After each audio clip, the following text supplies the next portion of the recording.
आप एक बेलपत्र, जैसे आप एक बेलपत्र कि ये दो जो पत्तियां होती हैं, जरा ध्यान देंगे, ये दो जो पत्ती नीचे की रहती है बेलपत्र, आगे का भाग एक बेलपत्र और नीचे की जो ये दो पत्तियां होती हैं, इन दो पत्तियों के ऊपर एक एक शमी पत्र। ये दो जो पत्तियां हैं, इन पत्तियों के ऊपर एक एक शमी पत्र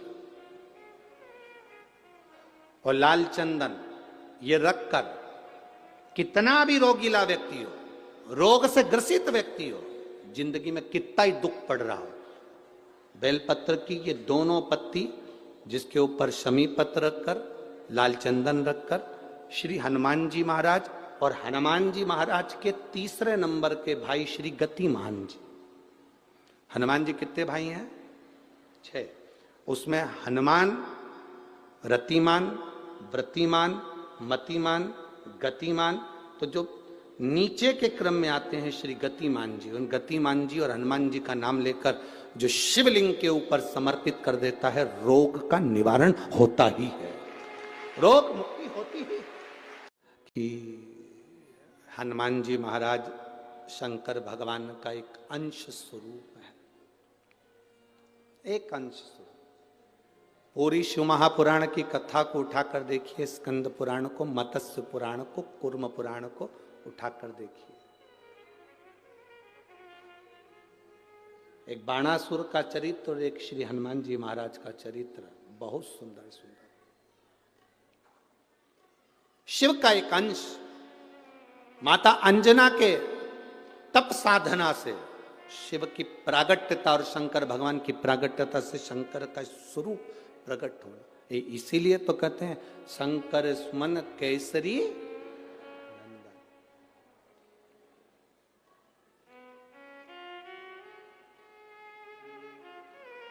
शिव का एक स्वरूप है हनुमान जी महाराज। हम तो हमेशा कहते हैं अगर आप हनुमान जी का भी दर्शन कर रहे हैं तो यह अंदाजा लगा कर रखें कि आप शंकर का दर्शन कर रहे हैं।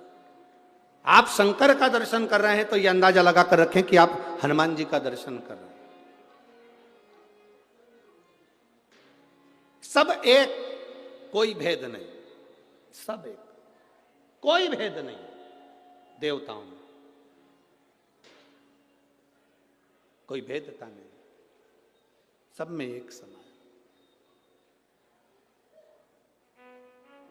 भगवान कृष्ण ने गीता किसको सुनाई थी? जम के बोलो। युद्ध के मैदान में भगवान कृष्ण ने गीता किसको सुनाई थी? जम के बोलो, जरा आवाज आना चाहिए। किसको सुनाई थी? अर्जुन को। पक्का लाख कर दूं? पक्का है कि अर्जुन को गीता सुनाई थी। जिसने स्कंद पुराण का स्मरण करा हो, मत्स्य पुराण का स्मरण करा हो, उसमें संवाद मिलता है द्वारकाधीश के पास में जब अर्जुन पहुंचे, अर्जुन ने निवेदन करा कि आप मेरी ओर से युद्ध लड़ें। भगवान ने कहा भी जाओ, मैं बुलाऊंगा तब आना। अर्जुन आए, हनुमान जी को भी बुलाया। अर्जुन हनुमान जी दोनों आए, द्वारकानाथ संध्या करने बैठ गए, उठे नहीं। तब दोनों अर्जुन और हनुमान समुद्र के किनारे घूम रहे हैं, दोनों घूम रहे हैं। अब अर्जुन और हनुमान दोनों समुद्र के किनारे पर घूम रहे थे। घूमते घूमते अर्जुन के मुख से निकल गया, तुम कौन हो? हनुमान जी ने कहा, मैं राम का सेवक हनुमान, राम भक्त हूं। अर्जुन ने कहा, वो राम जी जिन्होंने बंदरों से पत्थर फिगवाए थे, सेतु बनवाया था, तब पार उतरे थे, और मैंने सुना बड़े वीर योद्धा थे। वो चाहते अगर मेरे जगह पर मैं होता तो पत्थर फेंकने नहीं देता, एक बाण छोड़ता, यहां से लेकर समुद्र के उस पार पुल बना देता। अर्जुन ने कहा, मैं होता तो पुल बना देता, बाण छोड़कर यहां से लेकर वहां तक का एक पुल तैयार कर देता। हनुमान जी ने कहा, तू पुल बनाता, मेरे जैसा एक बंदर लात रखता तो टूट जाता। तो पुल बनाता, मेरे जैसा बंदर एक लात रखता, बानर, टूट जाता। अर्जुन ने कहा, टूट नहीं सकता, और तोड़ दिया तो अर्जुन ने कहा तू तोड़ के बता दे, मैं अपने शरीर को जलाकर भस्म कर दूंगा, पक्का। ठीक है, तू बना पुल। अर्जुन ने बाण का पुल बना दिया। हनुमान जी ने जो पांव धरा तो सब टूट के चर करके सब टूट गया। जो टूटा तो अर्जुन समाधि में लीन होने के लिए लकड़ियां जमाने लगे। इतने में द्वारकाधीश आकर खड़े हो गए। अर्जुन क्या कर रहे हो? मैं हनुमान से हार गया, इसलिए मैं शरीर को त्याग रहा हूं। अर्जुन, तुम हनुमान से नहीं आ रहे हो, तुमने राम की निंदा कर दी है। जो जीव परमात्मा की निंदा करता है, चाहे राम की करे, चाहे कृष्ण की करे, चाहे संत की करे, चाहे साधु की करे, चाहे गुरुजन की करे, चाहे शिव की करे, संसार में जन्म लेने वाला अगर मनुष्य संत गुरु भगवान की निंदा करता है तो वो कभी उन्नति की सीढ़ी पर नहीं चढ़ सकता, वो नीचे ही धकेलेगा, जाएगा जमीन, वो ऊपर नहीं जा सकता, वो ऊपर की ओर नहीं बढ़ेगा। तुमने निंदा करी है, निंदा, इसका फल तो तुम्हें भोगना ही है, निंदा। इसीलिए तुम्हारा शरीर जलकर भस्म होने की तैयारी करी है। अर्जुन कहते हैं प्रभु प्रभु आप कुछ करिए। भगवान द्वारकानाथ ने फिर कहा कि अब मैंने नहीं देखा था, इसलिए वापिस पुल तैयार करा जाए। पुल तैयार करा, हनुमान जी से वो पुल नहीं टूटा तो हनुमान अपने शरीर को भस्म करने लगे। द्वारकाधीश ने कहा नहीं, और रुको, तुम भस्म नहीं करोगे, तुम अर्जुन का साथ देना, युद्ध के मैदान में अर्जुन के रथ पर तुम चढ़े रहना। हनुमान जी ने कहा मैं अर्जुन के रथ पर नहीं चढ़ सकता। क्यों? क्यों? मैं बिना सत्संग के, मैं बिना सत्संग के कहीं नहीं रह सकता जब तक मुझे सत्संग नहीं मिले। हनुमान जी जहां कथा होती है वहां जाते हैं, कहीं सत्संग मिलेगा मैं जाऊंगा, मैं बिना सत्संग के नहीं रह सकता। भगवान कृष्ण ने कहा तुम अर्जुन का साथ दो, मैं तुम्हें कुरुक्षेत्र के मैदान में स्वयं सत्संग कराऊंगा, प्रवचन दूंगा, कथा कहूंगा, मैं स्वयं सत्संग कराऊंगा। दुनिया कहती है अर्जुन को भगवान कृष्ण ने गीता सुनाई थी, ऊपर ध्वजा में बैठे हुए श्री हनुमान जी महाराज पताका को बार बार हिलाकर कह रहे थे कब सुनाओगे सत्संग।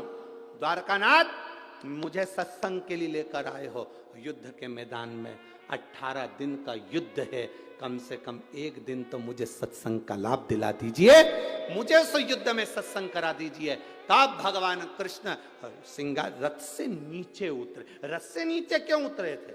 अगर गीता का ज्ञान देना था तो रथ पे बैठे बैठे दे देते, पर भगवान रथ से नीचे इसलिए उतरे क्योंकि भगवान ने रथ की ओर मुख करा। प्रवचन देने वाले को भक्त की ओर मुख कर कर बोलना पड़ता है। हनुमान की ओर देखकर द्वारकाधीश ने प्रवचन दिया, गीता का ज्ञान दिया।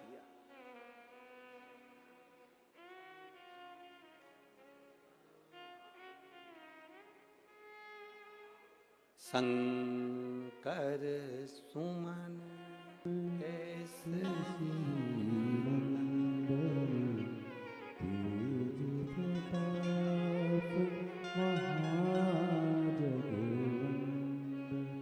उसका एक स्वरूप है, उसको जाना, उसको पहचानना सरल नहीं है। जो हनुमान को जान गया, जो शिव को जान गया, उसकी जिंदगी सार्थक हो गई। जैसे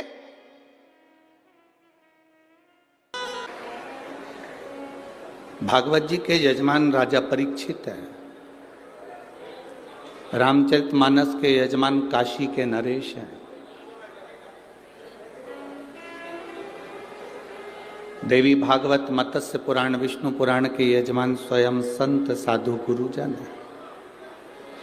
पर केवल एक शिव पुराण ऐसी होती है जिसके यजमान कोई दूसरा नहीं होता। चंचूला देवी ने स्वयं देवादिदेव महादेव से कहा कि मुझे शिव पुराण की कथा करवाना है, इसका यजमान कौन बनेगा? तब भगवान देवादिदेव महादेव कहते हैं पार्वती जी से, पार्वती तो स्वयं जाकर चंचूला जी से कहो कि इसका यजमान कोई दूसरा नहीं बन सकता, शंकर और पार्वती दोनों ही इसके यजमान बनेंगे, कोई दूसरा नहीं बन सकता। हम कहेंगे श्री अखिलेश तिवारी जी को,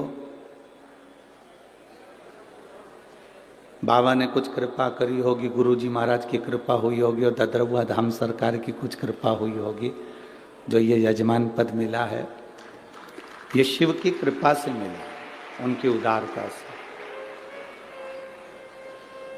और इनसे ज्यादा किस्मत वाले हो आप सब, जो अपना अपना घर छोड़कर 3 घंटे के लिए शिव भगवान की कथा श्री हनुमान जी की साक्षी में सुन रहे हो।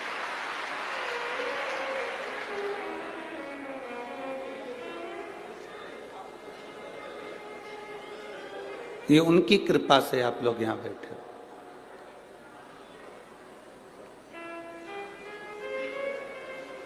आप अगर सावधानी से श्री ददरवा धाम बालाजी के दर्शन करेंगे, श्री हनुमान जी के दर्शन करेंगे,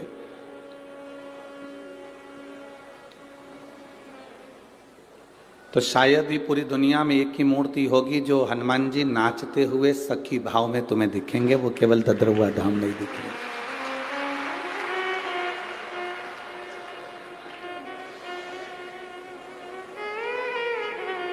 अच्छा बताओ, व्यक्ति नाचता कब है? जम के तो बोलो जरा। किसी के घर में कोई बीमार पड़ा है तब कोई नाचेगा क्या? अरे बोलो तो रे जरा जम के। ए भिंड की जीजियों जरा, और भिंड के जीजाओ, कोई घर में बीमार पड़ा है तो कोई नाचेगा? अब तुम ददरवा धाम आओ और बालाजी तुम्हें नाचते हुए दिखे तो ये नाचते क्यों है? क्योंकि उनको मालूम है मेरे पास में उसी को बुलाता हूँ जिसको मुझे ठीक करके भेजना है, इसलिए मैं नाचता रहता हूँ, मैं तो बुलाता ही नहीं। तो ये कोई बीमार पड़ा हुआ और तुम कहो कि घर में कोई को बोतल चढ़ रही हो, ऑक्सीजन लगी हुई हो, और तुम बड़े अच्छी साड़ी वाड़ी पहन के झामर झुमका डेंटिंग पेंटिंग पूरी करके 2 घंटे तक लाइन वाइन खींच के और नैन में लगा लोगों के और फिर तुम नाचो, तो कोई तुमसे पूछे क्यों नाच रही है, तो क्या हमारी अम्मा को बोतल चढ़ रही है? अब अम्मा को बोतल चढ़ रही है तू नाच रही है?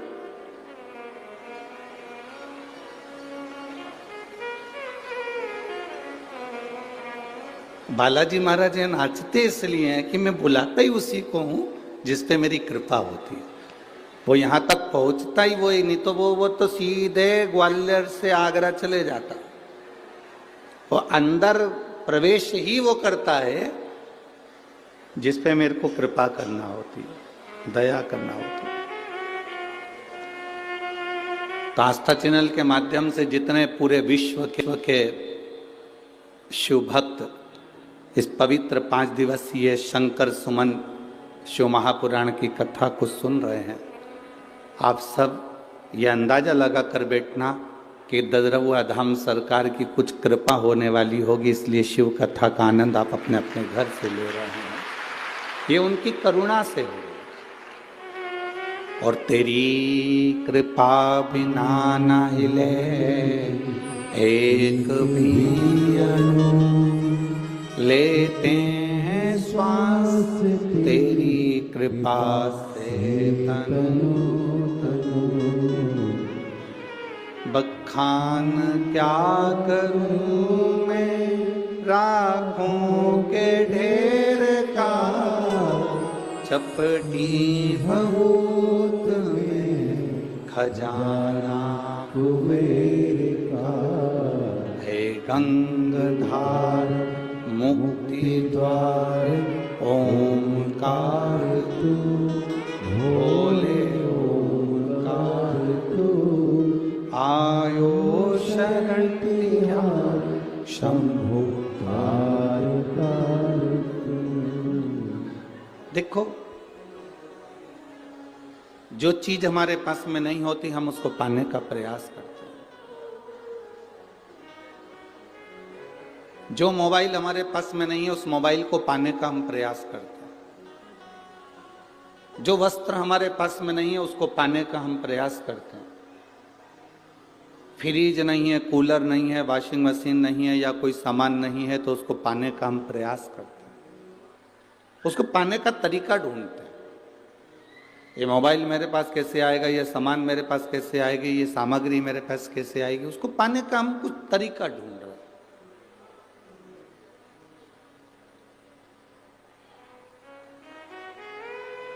एक तरीके से अगर हमको वो मोबाइल नहीं मिलता, एक तरीके से हमारे घर में फ्रिज नहीं आता, एक तरीके से हमारे यहाँ कूलर नहीं आता, एक तरीके से हमारे यहाँ वॉशिंग मशीन या कोई सामान नहीं आता, तो हम तरीका चेंज कर देते हैं, हम दूसरा तरीका ढूंढते हैं।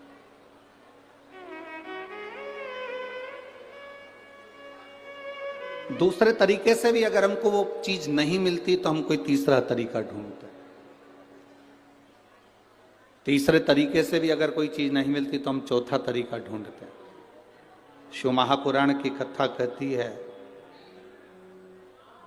अगर तुम्हारा दुख नहीं कट रहा, तुम बहुत जगह जगह जाकर धक्के खाकर आ गए और कष्ट नहीं कट रहा, तो शिव महापुराण की कथा कहती है, थोड़ा सा तरीका चेंज करो, तरीका बदलो। अभी तक दुनिया में भटक लिया, जगह जगह जाकर हमने भटक कर देख लिया, अब हमें भटकना नहीं है। अब हमको उस भटकन को छोड़कर तरीका चेंज करना है, तरीके से बाहर होना। अब तरीका चेंज कर कर हम स्वयं शिव के मंदिर तक जाएं, एक लोटा जल बाबा के चरणों को चढ़ाएं और बाबा से विनती करें, हे भोलेनाथ, हे श्री बालाजी सरकार, हे शंभु, ऐसी कृपा करो, मेरे जीवन का दुख कटे। हम फिर उनसे कहें, हम उनसे प्रार्थना करें। जब तक हम प्रार्थना नहीं करेंगे, वो सुने कैसे? एक मां को मालूम है मेरा बेटा 4 रोटी खाता है, पर मां 4 रोटी एक साथ थाली में नहीं रखती। एक मां को मालूम है मेरा बेटा 3 रोटी खाता है, मां 3 रोटी थाली में नहीं रखती। एक पत्नी को मालूम है मेरा पति 5 रोटी खाता है, पर पत्नी थाली में 5 रोटी नहीं रखती। कारण पति आवाज लगाता है, सुनो आज सब्जी अच्छी बनी है, 1 रोटी और लाओ। पत्नी को खुशी होती है। बेटा आवाज लगाता है, माँ आज दाल अच्छी बनी है, 1 रोटी और लाओ। माँ धीरे धीरे कर कर उसकी थाली में 1-1 रोटी 2-2 रोटी देती है, पर एक साथ सारी रोटी नहीं रखती। पत्नी 1-1 2-2 रोटी रखकर अपने पति की थाली में देती है, पूरी रोटी नहीं रखती। उसी तरह जैसे हम अपनी माँ को पुकारते हैं, माँ 1 रोटी और लाओ, माँ को प्रसन्नता होती है। पति आवाज लगाता है पत्नी को, मुझे 1 रोटी और ला कर दो, तो पत्नी को प्रसन्नता होती है, आज मेरे पति ने अच्छे से भोजन करा, मांग कर भोजन करा, तो पति को देखकर पत्नी प्रसन्न होती है। उसी तरह जब हम देवाधिदेव महादेव के चरणों में बैठते हैं और उसके चरणों में बैठकर 1 लोटा जल समर्पित कर कर कहते हैं, बाबा मुझे ये दुख है, तो बाबा भी उसको काटने के लिए आतुर होता है। अपने दुख को दूसरे से ना कहिए, अपने दुख को अपनों से कहने का प्रयास। जब हम अपने मन की बात जब देवाधिदेव महादेव से कहते हैं, तब बाबा सुनता जरूर है। हमने जिन वस्तुओं को जोड़ा, हम सोचते हैं इसमें सुख का अनुभव हो जाएगा, तो वो सुख का अनुभव नहीं होता। एक सेठ जी के पास में 4 चीजें बड़ी कीमती थी। एक गधा बड़ा कीमती था, एक बकरी बड़ी कीमती थी, एक घंटी बड़ी कीमती थी, एक जोड़ सेठ जी जो कपड़े पहनते थे वो भी बड़ा कीमती था। सेठ जी के पास में ये चारों चीजें बड़ी कीमती थी। गधा कीमती था, बकरी कीमती थी, घंटी कीमती थी, एक जोड़ जो कपड़े पहनता था सेठ, वो कीमती था। 4 चोरों ने विचार करा इस सेठ जी की चारों चीजें चुरा ली जाए, पर चोर आपस में विचार करने लगे चुराएं तो चुराएं कैसे। सेठ इतना समझदार है कि कपड़े तो छोड़ता नहीं है, पहन के रखता, गधे की पूंछ से बकरी को बांध के रखता, बकरी के गले में घंटी बांध के रखता। सेठ जी खुद गधे पर बैठ जाता है तो कपड़े कोई चुरा नहीं सकता, खुद पहना हुआ है। गधे पर बैठा है तो गधा भी कोई नहीं चुरा सकता। गधे की पूंछ से बकरी बंधी है और बकरी के गले में घंटी बंधी है तो घंटी बजती रहती है। तो सेठ जी को मालूम है कि बकरी भी है और घंटी भी है। अब चुराने वाला चुराएगा कैसे? चुराएं तो चुराएं कैसे? पर चोर भी होशियार थे। उन्होंने कहा 4 चौराहे पर खड़े हो जाओ। एक चौराहे के चोर ने चोरी करना प्रारंभ करा, बकरी की घंटी को धीरे धीरे पीछे से खोला और गधे की पूंछ से बांध दिया और बकरी को चुरा कर ले गया। दूसरा चोर पीछे से निकला तो बकरी को निकाल कर ले गया। अब सेठ जी के कानों में घंटी की आवाज नहीं आई, पलट कर देखा तो बकरी और घंटी दोनों गायब।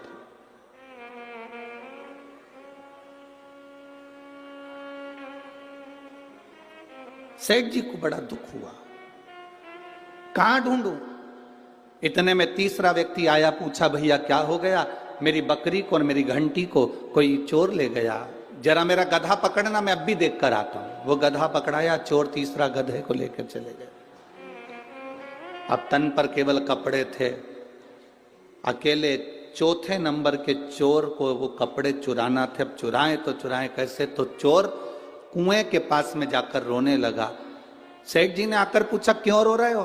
उसने कहा मेरे हीरे की तिजोरी कुएं में चली गई, मुझे तैरना नहीं आता, अगर कोई ला कर दे देगा तो आधे हीरे दे दूंगा।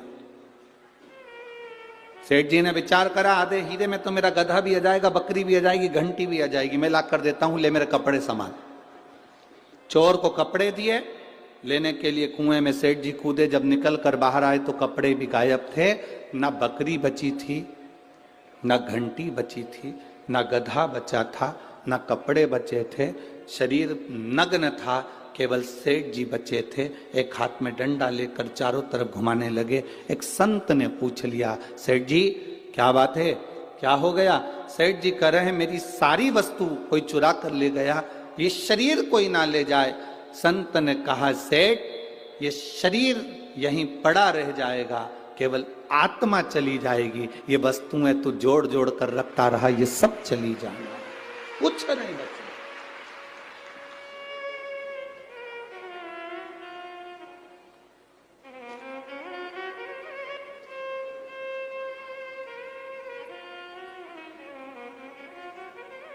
हम कहते जरूर है अरे जी मेरो मन तो इतना बड़ा हो नहीं, कहते कहने वाले अरे जी मेरा मन तो इतना बढ़िया है, कोई मुझसे कोई मांगता है तो मैं दे देती हूँ। कोई ने कहा कि ये दे दो जी मैंने दे दिया, कोई कहे मुझे ये दे दो जी दे दिया। और वही जी ट्रेन में चढ़े और अपनी सीट पे कोई बैठ जाए, फिर जी क्या करे? अभी तो कह रही थी कि मेरे से कोई मांगता है तो दे देते, अब कौन दे रहा?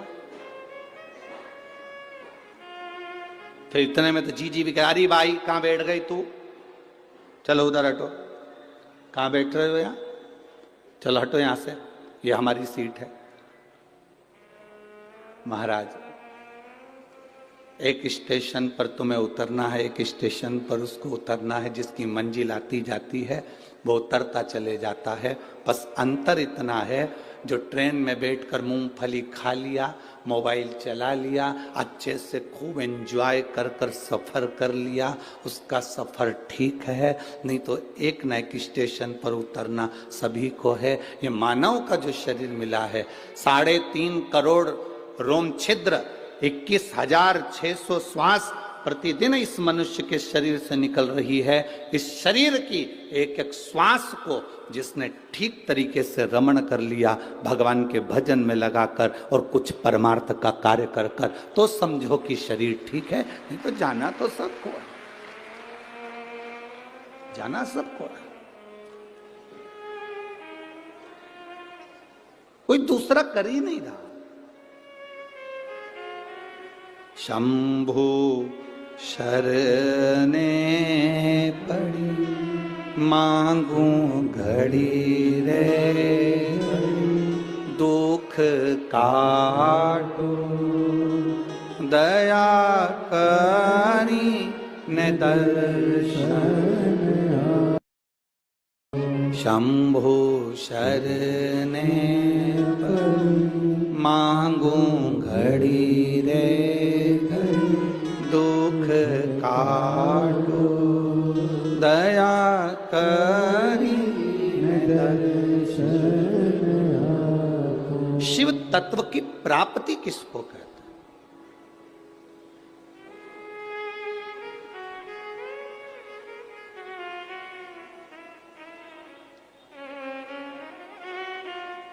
भगवान शंकर की प्राप्ति किसको कही गई? हम संसार में जन्म लेने के बाद धन को जोड़ा, संपदा को जोड़ा, जमीन को जोड़ा, सत्ता को जोड़ा, वैभव को जोड़ा, इसमें शिव तत्व की प्राप्ति नहीं है। शिव तत्व की प्राप्ति किसको कहा गया? आपने अगर एक गिलास किसी को पानी पिलाया है, किसी भूखे को भोजन कराया,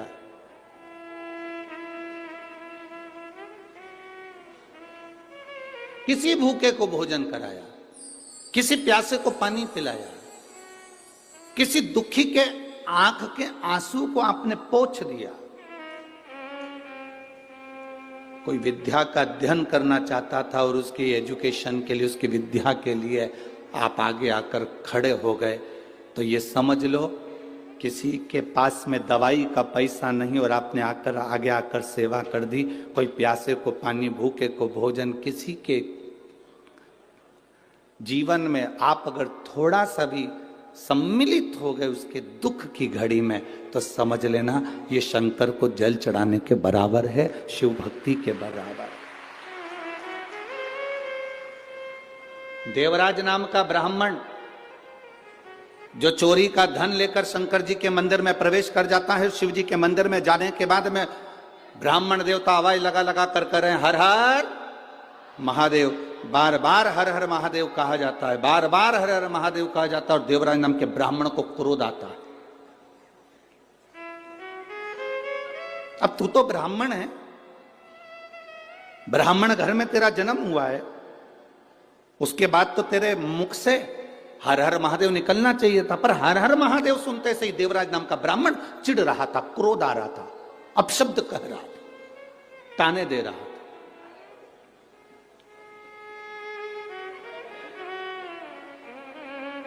संसार में ऐसे बहुत सारे हैं जिनको भगवान के नाम से चिढ़ हो सकती है, जिनको भगवान के भजन से चिढ़ हो सकती है, भगवान की भक्ति से चिढ़ हो सकती है, पर हमें उसका स्मरण नहीं करना है कि कौन चिढ़ रहा है, कौन अपशब्द कर रहा है, कौन ताने दे रहा है, कौन आड़ा टेढ़ा कर रहा है, हमें उससे कोई मतलब नहीं। क्या किसको रोइए, जम जम के बोलो जरा, क्या किसको रोइए, चादर तान के सोइए। आग लगे बस्ती में, खूब अच्छे से जिंदगी जियो। जरा जरा सी बात में उसने बोल दिया तुम रोने बैठ गए, उसने कह दिया तुम रोने बैठ गए, आग लगे बस्ती में, अपन रहो मस्ती में। जो जितना मना करे, मंदिर के सामने से निकल कर जा रहे हो, लोग तुम पर हंस रहे हैं। बताओ, ये चल दी पानी चढ़ाने के लिए, ये चल दी सियोर वाले महाराज की चेली, चली पानी चढ़ाने के लिए शंकर जी को, और तुम रूठ गई, गुस्सा आ गया, तुम्हें क्रोध आ गया। नहीं, वो जितना जितना बोले तुम उतनी जोरदार खजूर वाली चोटी बना, हमने चूड़ा मूड़ा घस के फिर जान ला। आग लगे बस्ती में, अपन रहो मस्ती में, खूब जोरदार तरीके से। भगवान के सामने कभी भी उदास मन से नहीं जाना, बिल्कुल मत जाओ।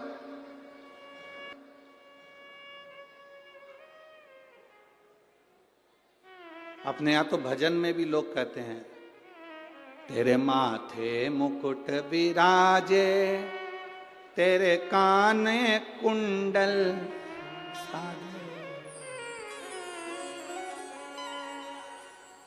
तेरे माथे मुकुट विराजे, तेरे कानों कुंडल साजे, तेरे मुख में नागर पान, अनोखी थारी जाति। ओ म्हारा ददरौआ सरकार अनोखी थारी, जय हो बालाजी महाराज अनोखी थारी, अनोखी थारी झांकी।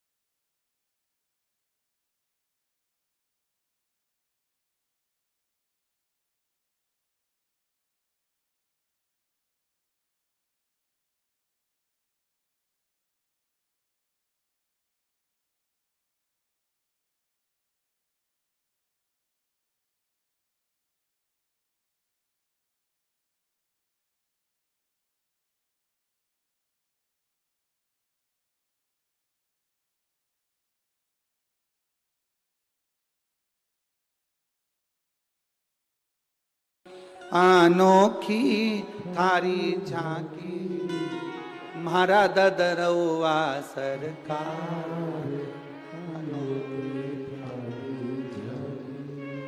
म्हारा बालाजी महाराज अनोखी झांकी, अनोखी थारी झांकी, अनोखी थारी झांकी, अनोखी थारी झांकी, अनोखी थारी झांकी, अनोखी थारी झांकी, अनोखी थारी झांकी, अनोखी सब गाइए। अनोखी थारी झांकी मारा ददरौआ सरकार, अनोखी थारी झांकी मारा ददरौआ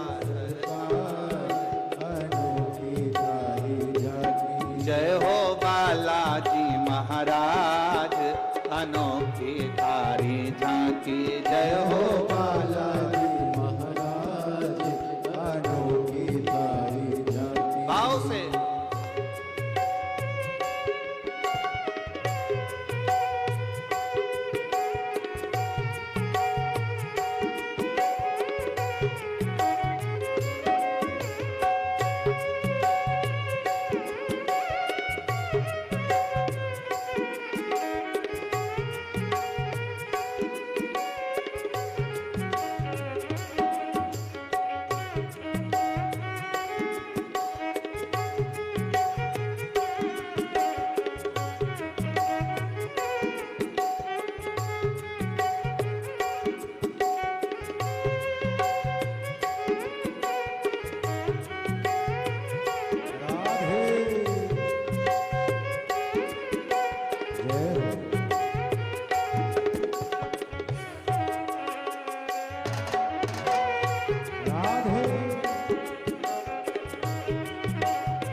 तन पे सिंदूर सोए और सिर पे मुकुट विराजे, तेरे तन पर सिंदूर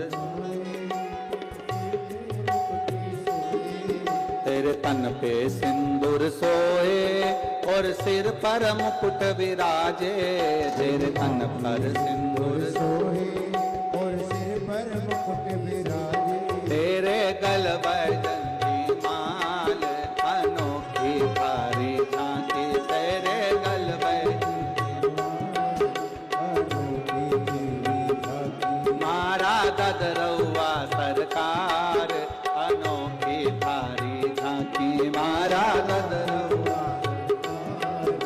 अनोखी थारी झांकी अनोखी थारी झांकी अनोखी थारी झांकी अनोखी थारी झांकी अनोखी थारी झांकी अनोखी थारी झांकी अनोखी थारी झांकी अनोखी थारी झांकी मारा बालाजी सरकार अनोखी थारी झांकी मारा बालाजी सरकार अनोखी थारी झांकी मारा ददरवा सरकार अनोखी थारी झांकी मारा ददरवा सरकार अनोखी थारी झांकी मारा बालाजी सरकार अनोखी थारी झांकी मारा बालाजी सरकार अनोखी थारी झांकी मारा ददरवा सरकार अनोखी थारी झांकी मारा ददरवा सरकार अनोखी थारी हर हर महादेव।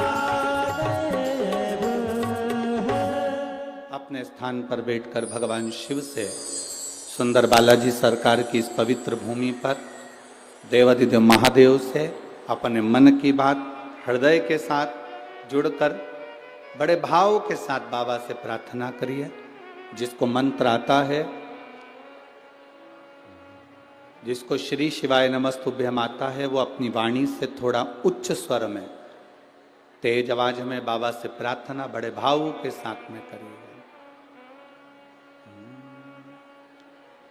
श्री शिवाय नमस्तुभ्यम श्री शिवाय नमस्तुभ्यम श्री शिवाय नमस्तुभ्यम श्री शिवाय नमस्तुभ्यम श्री शिवाय नमस्तुभ्यम भोला सब दुख हमारा ओ भोला सब दुख काटो शिव शंकर जपो तेरी माला भोले बाबा जपो तेरी माला भोला सब दुख काटो ओ भोला सब दुख काटो वेश है मंगल मंगलकारी वेश है मंगल मंगलकारी शमशान वासी शमशान वासी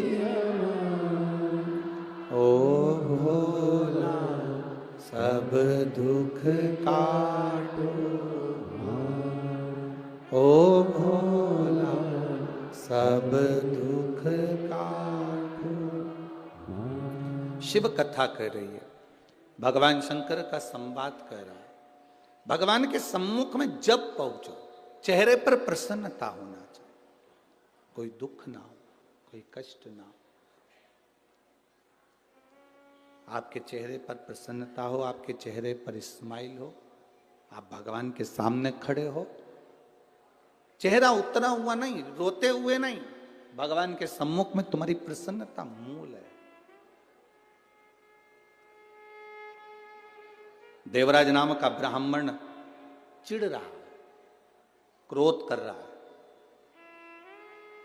चोरी का धन उसके साथ में है, आवाज लगा रहा है। ब्राह्मण देवता चिल्ला रहे हर हर महादेव, और ये चिढ़ रहा है।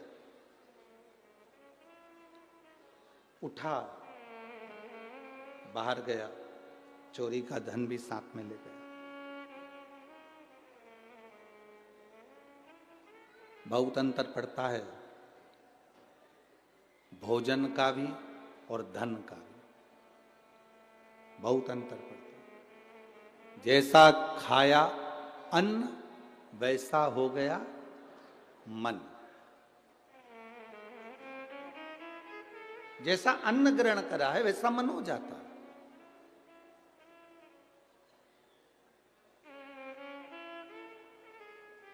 आप लोगों ने कथा सुनी होगी, भीष्म पितामह से दुर्योधन ने कितने कितने शब्द कहे, कितने शब्द।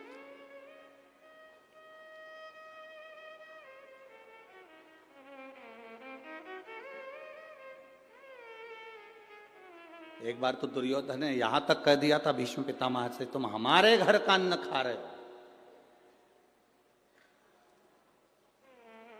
और हमारे यहां का खाने के बाद भी तुम हमारा साथ नहीं दे रहे। हमारे यहां का खाने के बाद भी साथ नहीं दे रहे। भीष्म पितामह ने उसी दिन मन में सोच लिया, अगर मैंने दुर्योधन के घर का अन्न खाया है, मेरी बुद्धि इतनी जल्दी बिगड़ने वाली नहीं है। मैंने भले दुर्योधन के घर का अन्न खाया, पर मेरी बुद्धि इतनी जल्दी बिगड़ने वाली नहीं है। भीष्म पितामह ने कहा, अगर मेरी पूरी जिंदगी में मैंने दुर्योधन के घर का बेकार अन्न अगर खा लिया हो, तो कुछ देर के लिए मेरी विवेक में वो बात आए कि मैंने अन्न खाया और बिगड़ा। बस उसी समय पर भीष्म पितामह ने संकल्प ले लिया कि कल का सूर्यास्त होते हुए अर्जुन नहीं देख पाएगा। संकल्प, अन्न का इतना प्रभाव। अब संकल्प लिया कि कल का सूर्यास्त होते हुए अर्जुन नहीं देख पाएगा, तो इतने में दुर्योधन को मालूम पड़ा कि मेरे भीष्म पितामह ने संकल्प लिया है कल अर्जुन मर जाएगा। मतलब पितामह का संकल्प कभी झूठा नहीं गया, कभी झूठा नहीं गया।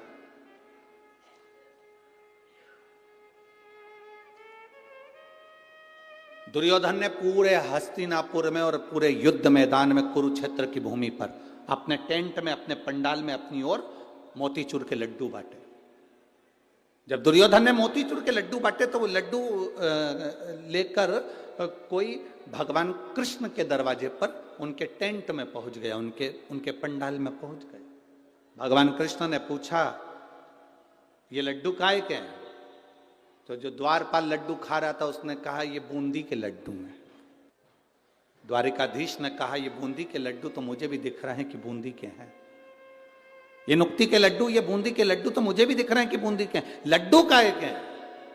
तो द्वार पर फिर बोला, ये बूंदी के ही तो लड्डू हैं।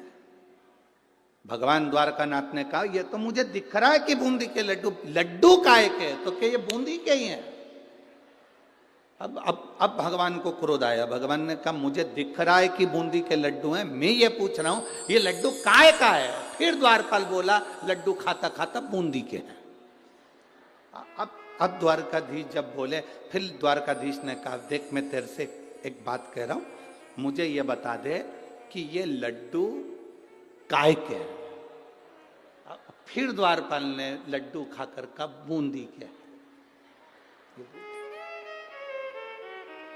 भगवान द्वारिकाधीश मुस्कुरा कर बोले, अब मुझे ये बता, ये लड्डू कौन बंटवा रहा है?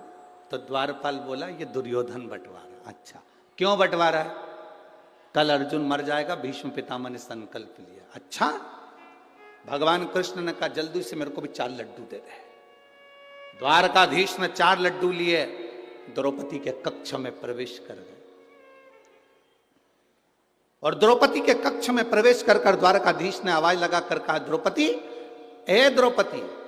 द्रौपदी आई, भैया आप, क्या बात है? भगवान ने कहा, ले द्रौपदी लड्डू खा ले। द्रौपदी ने पूछा, काहे के लड्डू है? भगवान बोले, मोतीचूर के हैं, तू खा। इस लड्डू की कहानी बड़ी विचित्र, तू तो खा ले। द्रौपदी ने लड्डू लिया, खाते खाते फिर पूछा लड्डू काहे के? भगवान बोले मोतीचूर के। अब द्रौपदी ने पूछा इतनी रात के 1:30-2 बज रही है, रात्रि का दूसरा पहर हो रहा है और तू मुझे लड्डू खिलाने आया, आखिर ये लड्डू कौन ला कर दिया? तो कहा मेरे द्वारपाल ने दिए। क्यों दिए? कल भीष्म पितामह ने प्रतिज्ञा करी है, कल अर्जुन मर जाएगा, सूर्यास्त होते हुए नहीं देख पाएगा। तो मैंने सोचा अपनी बहन का पति मरने वाला है, कल तो मैं लड्डू आज ही खिलाया। भगवान बोले, जैसे ही बोले तो द्रौपदी ने कहा लाओ मेरे को 2 लड्डू और दो, 2 तुमने छुपा के रखे। द्वारकाधीश ने 2 लड्डू और दिए तो द्वारकानाथ ने कहा द्रौपदी तेरा पति मरने वाला और तू लड्डू खा रही है। द्रौपदी बोली जब भाई खिला रहा है तो अच्छे से खाओ, बाद में देखा जाएगा।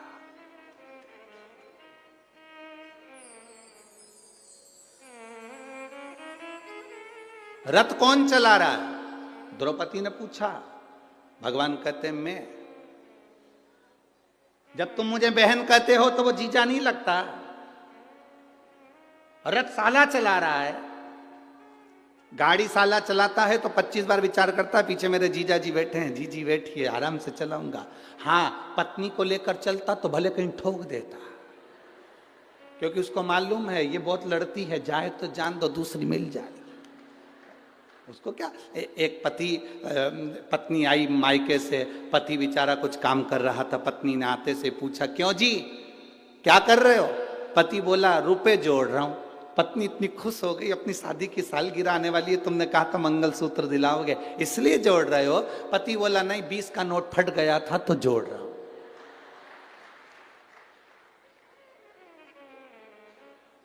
पत्नी भी अंदर गई, फटे हुए दूध की चाय बना के दे दिला है, अब तुम इसको भी जोड़ लो।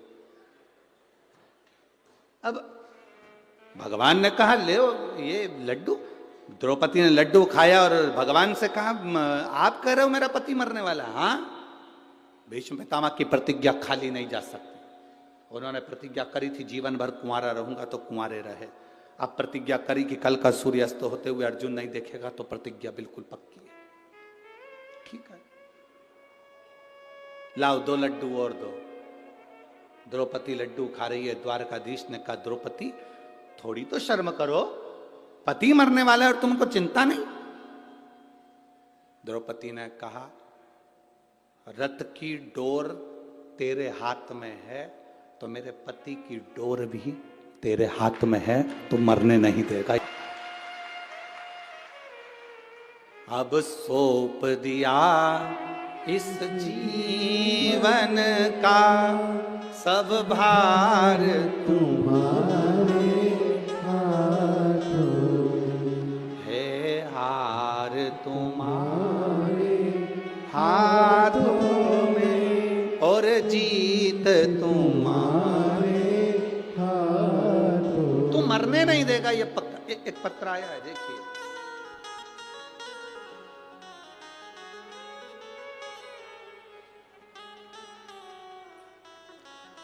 रोली तिवारी, पिता कमलेश तिवारी, निवासी ग्वालियर से हैं। कहीं बैठे हों तो हाथ हिला सकते हैं, कहीं बैठे हों तो हाथ हिलाएं। रोली तिवारी, पिता कमलेश तिवारी, निवासी ग्वालियर। जिनको पत्र पढ़ना है हमारे साथ में एलईडी पर, आस्था चैनल पर, टीवी के माध्यम से पत्र पढ़ सकते हैं। आप ही हैं? हाथ हिला दो एक बार। हाँ, दोनों हाथ ऐसे हिलाओ एक बार। ठीक है, ठीक है। रोली तिवारी, पिता कमलेश तिवारी, निवासी ग्वालियर। गुरुदेव, मेरी भाभी 2020 से अचानक बीमार हुई, जिससे उनके सीने में दर्द हुआ। दिखाया तो सीने के अंदर एक गांठ थी, चेस्ट में गांठ हुई। उस गांठ को निकाला गया, पस निकालकर उस गांठ की जांच कराने के लिए बाहर भेजा गया। जब गांठ की जांच करने के लिए बाहर भेजा, तब उस जांच में आया कि मेरी भाभी को बड़ी बीमारी हो गई, कैंसर जैसा रोग हो गया। डॉक्टर ने ऑपरेशन का बोल दिया। हमने ऑपरेशन भी करवाया, पर ऑपरेशन कराने के बाद वो बीमारी और फैलती चली गई, आराम लगना बंद हो गया। भाभी बिस्तर पे पड़ गई, खा नहीं पाती, पी नहीं पाती, बहुत बीमार रहने लगे। तब हमने, किसी ने कहा, रोज एक हमारी पड़ोसन शिव जी को जल चढ़ाने जाती है, हमने उसके कहने पर पशुपतिनाथ का व्रत किया, पर भाभी को कोई आराम नहीं मिल पाया। दूसरी बार हमने फिर पशुपति व्रत किया। पशुपति व्रत करते करते हमने भाभी को शंकर जी पे चढ़ा हुआ जल देना प्रारंभ करा। जैसे ही शिव जी पर चढ़ाया हुआ जल देना प्रारंभ करा, तीसरा पशुपति व्रत हुआ गुरुदेव, जो 2020 से पलंग पर पड़ी थी, एक अंश भी हिल नहीं सकती थी, उठ नहीं सकती थी, चल नहीं सकती थी, खा नहीं सकती थी। हम बाबा का क्या गुणगान करें गुरुदेव, बाबा बाबा है।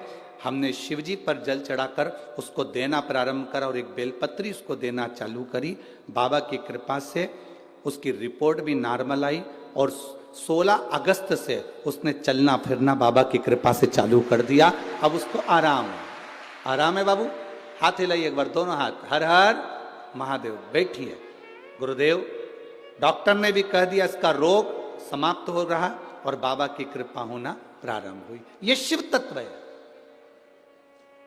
आपका विश्वास, आपका भरोसा, आपकी दृढ़ता, आप जिस विश्वास से, जिस भरोसे से शंकर भगवान को जल चढ़ाते हो, शिव उस जल को अमृत तत्व में परिवर्तन कर देते। खाली न जाता कोई दर से तुम्हारे, खाली न जाता कोई दर से तुम्हारे, मैं भी खड़ा हूँ नन्ही बाहें पसार, अपने हृदय से लगा लो, लगा लो, गिरा जा रहा हूँ, उठा लो, उठा भोले अपने दर से अब तो न टालो, गिरी जा रही हूँ, उठा लो, उठा लो। वो कृपा जब करता है। अभी हमने कहा कि महाराज जी कथा करवाए, गुरु बाबा की कृपा हुई, यजमान पर कृपा हुई, कथा हुई, ददरुआ धाम सरकार के पावन चरणों में कथा का लाभ ले रहे हैं। हम इतना जरूर कहेंगे, अगर बालाजी ने, हनुमान जी ने तुमको यहाँ कथा सुनने के लिए बुलाया है शिव जी की, तो खाली तो नहीं जाओगे, ये झोली भरी जरूर जाओगे, निश्चित है। बोल बम का नारा है। आप उसके भरोसे पर आए, उसके विश्वास पर।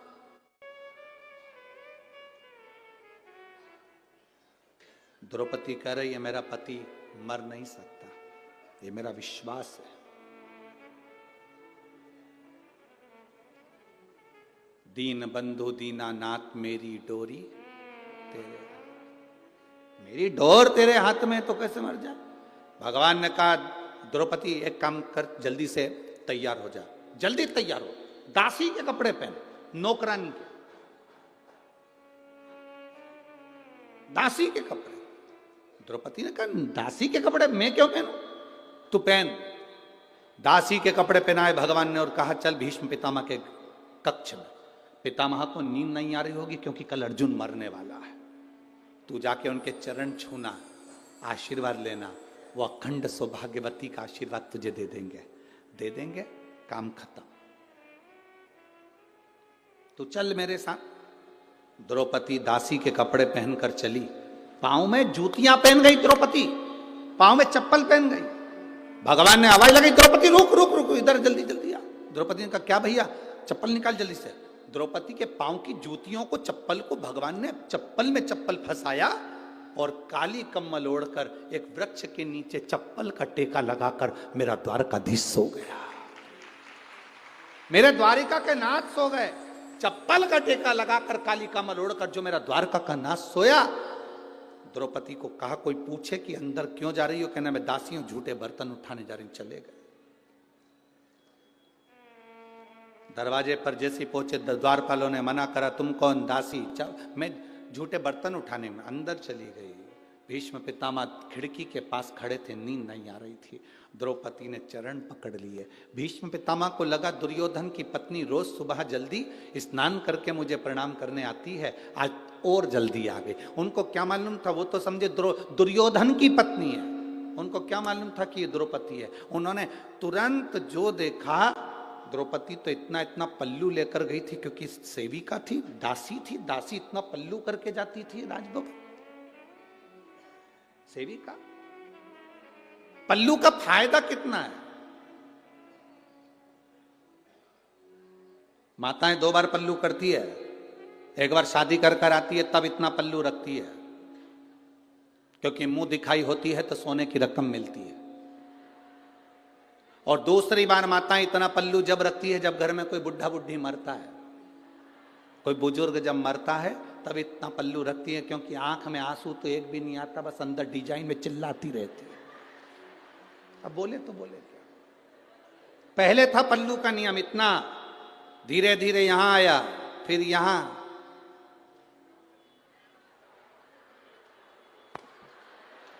गया। अब तो वो लाइन आती है ना, देखते रह जाओगे, बस अब पल्लू दिखता ही नहीं है। आपके नजर आ गए पल्लू।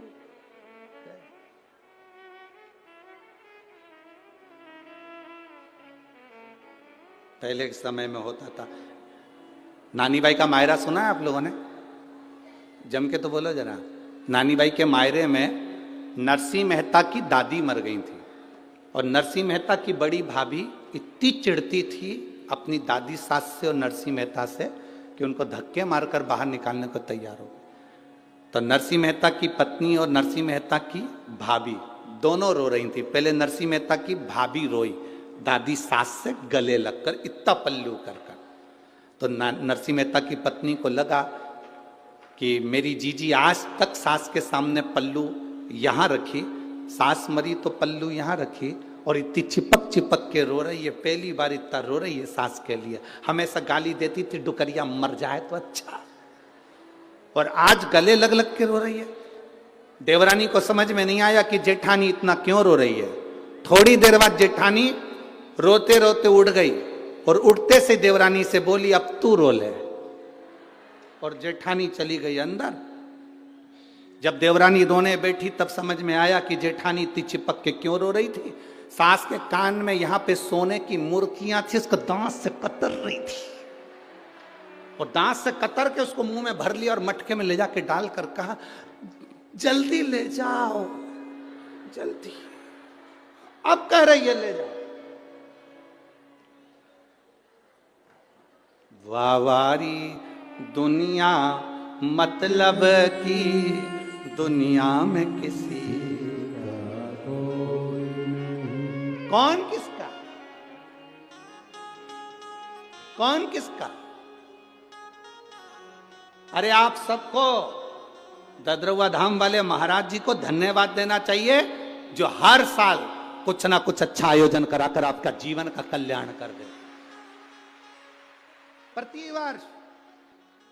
और हमें तो सुनने को मिला 27 साल से लगातार चल रहा है। ये प्रभु कृपा नहीं तो और क्या है, ये दया नहीं तो और क्या है।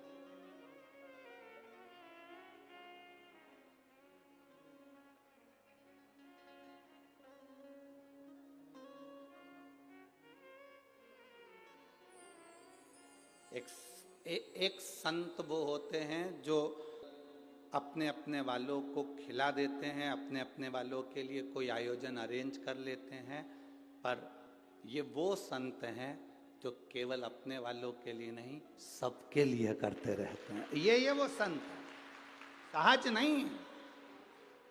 संत का जो स्वभाव होता है वो यही होना चाहिए, निर्मल मन सो मोहि, निर्मल।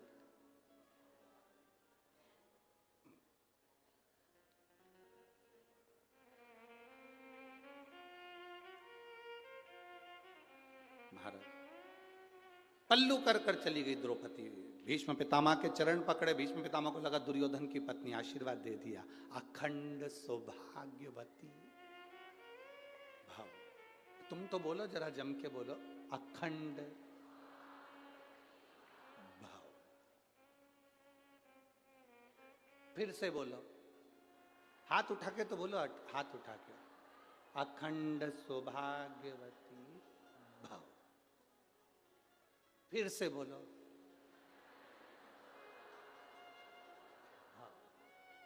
फिर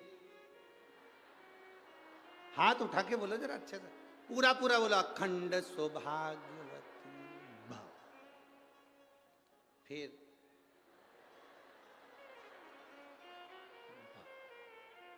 वापिस, फिर नहीं, हम तुमसे बुलवा कर इसलिए देख रहे हैं क्योंकि सुदामा जी द्वारका गए थे और जब उन्होंने, द्वारकाधीश ने सुदामा जी से कहा था, देखो तुम्हारी बहुएं तुम्हें प्रणाम करने के लिए आएंगी, तुम्हारी सब घर की मेरी जितनी पत्नियां हैं सब प्रणाम करने आएगी, तुम आशीर्वाद देना। सुदामा जी के पास में द्वारकाधीश बैठ गए थे और सब रानियों से कह दिया था, मेरा दोस्त आया है, उम्र में बड़ा है, सब प्रणाम करना। एक एक रानी आना लाइन से, आशीर्वाद लेके जाना। सब लाइन आती रही, इसलिए हम प्रैक्टिकल कर रहे हैं कि उन्होंने 16,108 बार कैसे दिया होगा। अभी कितनी बार दिया तुमने? 4 बार। चालू हो जाओ, 16,108 चालू, चालू करो, हाथ उठाकर, अखंड सौभाग्य। 5, 6, हाथ पूरा उठाओ, 7, 8, 9, 10। आज ददरुआ धाम में पूरी प्रैक्टिस अपने ही करना है। फिर वापिस बोलो, 11। बस, सुदामा जी भी यही कर रहे थे, आशीर्वाद दे रहे थे, अखंड सौभाग्यवती भव, अखंड सौभाग्यवती भव, अखंड सौभाग्यवती भव, अखंड सौभाग्यवती भव, अखंड सौभाग्यवती भव, अखंड सौभाग्यवती भव, अखंड सौभाग्यवती भव, अखंड सौभाग्यवती भव। थोड़ी देर बाद द्वारकाधीश से पूछा, कन्हैया इधर। कन्हैया बोला, क्या तेरी है? हाँ अपनी है, चलने दे। अखंड सौभाग्यवती भव, अखंड सौभाग्यवती भव। 60-70 निकल गई। कन्हैया ये भी तेरी है? हाँ अपनी है। सौभाग्यवती भव। अखंड गायब हो गया। सौभाग्यवती भव, सौभाग्यवती भव, सौभाग्यवती भव, सौभाग्य। कन्हैया 200 और निकल गई। ये भी तेरी है? हाँ चलने दे। भव, भव, भव, भव। कन्हैया ये भी तेरी है? हाँ। कितनी है? 16,108। कन्हैया, सुदामा जी बोले, मुझे मेरे घर छोड़िया, मेरी पत्नी को अखंड सौभाग्यवती का आशीर्वाद की जरूरत पड़ जाएगी, छोड़िया मुझे, मैं नहीं दे सकता। कन्हैया बोले, अभी तो तेरी बहुएं आई हैं, इसके बाद इनके बच्चे आएंगे। तो कन्हैया ने जैसे ही कहा तो सुदामा जी ने पूछा, कितने बच्चे हैं? भगवान कृष्ण बोले, शंकर जी की कृपा से एक एक रानी से 11-11, 10 छोरा 1 छोरी, 1,77,186। सुदामा जी सिंहासन से नीचे गिर गए। रेन दे दादा, पूरा जिला यहीं बसा लिया। रेन दे तू, मेरे घर छोड़िया। तुम पूरी सुदामा जी की कथा देखना। सुदामा जी जैसे आए थे वैसे और डंडा टेक के गए, इतना दे गए। दादा, लोग कह रहे थे कि भगवान द्वारकाधीश ने 3 लोक का राज्य दिया। कोई द्वारकाधीश से पूछे सुदामा ने क्या क्या दिया, क्या नहीं दिया। अब भीष्म पितामह ने कह दिया। क्या बोले भीष्म पितामह द्रौपदी को? बोलो, जम के बोलो, हम तुमसे इतना नहीं खिलवाएंगे, बोलो जम के बोलो। अखंड सौभाग्यवती भाव। जैसे ही कहा भीष्म पितामह ने, द्रौपदी ने अपना पल्लू ऊंचा करा। जैसे ऊंचा करा तो भीष्म पितामह ने कहा, द्रौपदी तू? द्रौपदी कहती है, पितामह अब तो कल देखूंगी। मेरा अखंड सौभाग्य रहता है कि अर्जुन नहीं रहता है। आपने संकल्प लिया है। चली गई द्रौपदी, पितामह नींद उड़ गई पितामह की। रात्रि को पितामह ने एक पत्र लिखा, उस पत्र को बाण पर लपेटा। भीष्म पितामह ने ध्यान लगाकर देखा, इसको यहां भेजा किसने। तब ध्यान में आया पितामह कि इसको भेजने वाला कोई दूसरा नहीं था। चप्पल का टेका लगा के काली कम्बल ओढ़ के आराम से सो गया है। अपने को बेचैन कर दिया, खुद चैन से सो गया है। बताओ, हद हो गई। इसीलिए ददरुआ धाम बालाजी महाराज ठुमका लगाते हुए दिखते हैं। खूब आनंद में आग लगे बस्ती में, अपन रहो मस्ती में। वो कहता है प्रसन्न, आनंद हो रहा। दूसरे दिन युद्ध प्रारंभ हुआ। द्वारकाधीश हंस रहे थे, मुस्कुरा रहे थे, क्योंकि आज भीष्म पितामह की हालत क्या है। भीष्म पितामह देखे कि द्वारकाधीश हंस रहे हैं, उनने बाण छोड़ दिया। वो बाण द्वारकाधीश के चरणों में गया। पत्र द्वारकाधीश ने निकाला, पढ़ा। अभी तक द्वारकानाथ रो रहे थे, हंस रहे थे, अब द्वारकानाथ रोने लगे। जैसे रोए तो गुप्त रूप से रुक्मणी, सतभामा, जामंती, कालंदी, मित्रवृंदा, लक्ष्मणा सब आ गई। प्रभु आप रो रहे हो क्यों? भगवान ने पत्र दिया। उस पत्र में लिखा था, दीन बंधु दीनानाथ मेरी डोरी तेरे हाथ। तू केवल अर्जुन की डोरी नहीं संभाला, मेरी भी डोर संभालना। नीचे लिख दिया, मेरा प्रण ना छूटे और अखंड सौभाग्यवती होने का वर ना छूटे। अब तू निपट क्या करना है, अब तुझे निपटना है, करना क्या है, ये तेरे ऊपर निर्भर करता है, मेरे ऊपर नहीं। एक माँ ने पत्र लिखा जिसको वो बीमारी हो गई थी, जो बीमारी लाखों लोगों में से एक को होती है, जिसके शरीर की नसें चौक हो जाती है, शरीर काम करना बंद कर देता, पलंग पर पटक जाता है और वो शरीर बेकार हो जाता है। एक माँ ने पत्र लिखा है इसमें।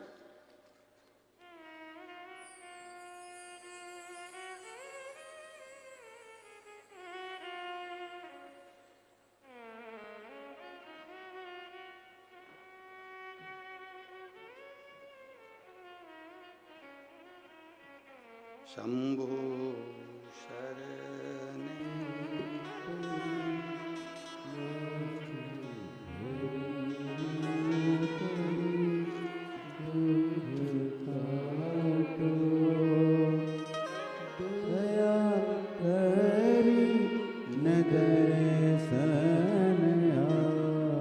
पहले तो फोटो देखें एलईडी के माध्यम से, आस्था चैनल के माध्यम से। ये फोटो जो वेंटिलेटर पर पड़ा हुआ है जीव, उसका आप लोग चैनल के माध्यम से देख सकते हैं। मेरा नाम मीराबाई है, मैं पीटो पार्क ग्वालियर में रहती हूँ। कहीं बैठी हो तो हाथ हिला सकती हूँ। मेरा नाम मीराबाई है, मैं पीटो पार्क ग्वालियर में रहती हूँ। कहीं बैठी हैं आप ही हैं? दोनों हाथ हिला दो एक बार। श्री शिवाय नमस्तुभ्यं। मेरा नाम मीराबाई है, मैं पीटो पार्क ग्वालियर में रहती हूँ। गुरुजी, महादेव जी का मैं क्या गुणगान करूँ गुरुदेव। बाबा की कृपा से मैं अभी ठीक हूँ। कुछ समय पहले वर्ष 2022 में बहुत बीमार हो गई थी। उसके बाद मुझे दिल्ली के आरआर हॉस्पिटल में भर्ती किया गया था, जिसके फोटो मैंने लगाए हैं। वहाँ मुझे पता चला कि मुझे ऐसी बीमारी हो गई है जो लाखों लोगों में से किसी एक को होती है। मुझे वेंटिलेटर पर डाला गया, शरीर मेरा बेकार होता गया, शरीर से चलना फिरना खाना पीना सब बंद हो गया, जाम हो गया। करें क्या? बाबा से प्रार्थना करी। किसी ने कहा शिव पर जल चढ़ाओ। शंकर पर चढ़ाया हुआ जल शरीर पर लगाते, एक बेलपत्र मेरे पलंग के पास रख देते। बाबा का मैं क्या गुणगान करूं गुरुदेव। आज बाबा की कृपा से बचकर मैं यहाँ खड़े हूँ। ये शिव की कृपा है, शंकर की दया है। अब ठीक है बाबू, हाथ हिलाओ एक बार। हर हर महादेव। बैठिए। शिव कृपा इसी को कहते हैं। शंकर की उदारता, ये शिव की करुणा के बिना आप उसके भरोसे पर जी रहे हैं, उसके सहारे जी रहे हैं। आपने कह दिया मेरे जीवन की डोर अब तेरे हाथ में, मतलब अब वो संभाले, अब उसके ऊपर निर्भर कर।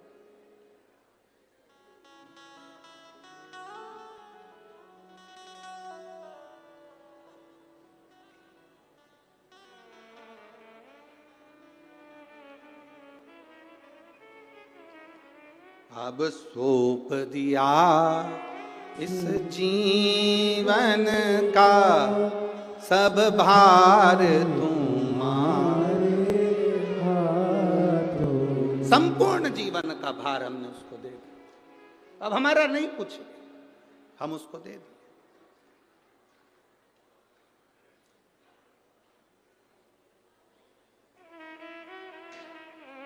आप आए जरूर हो।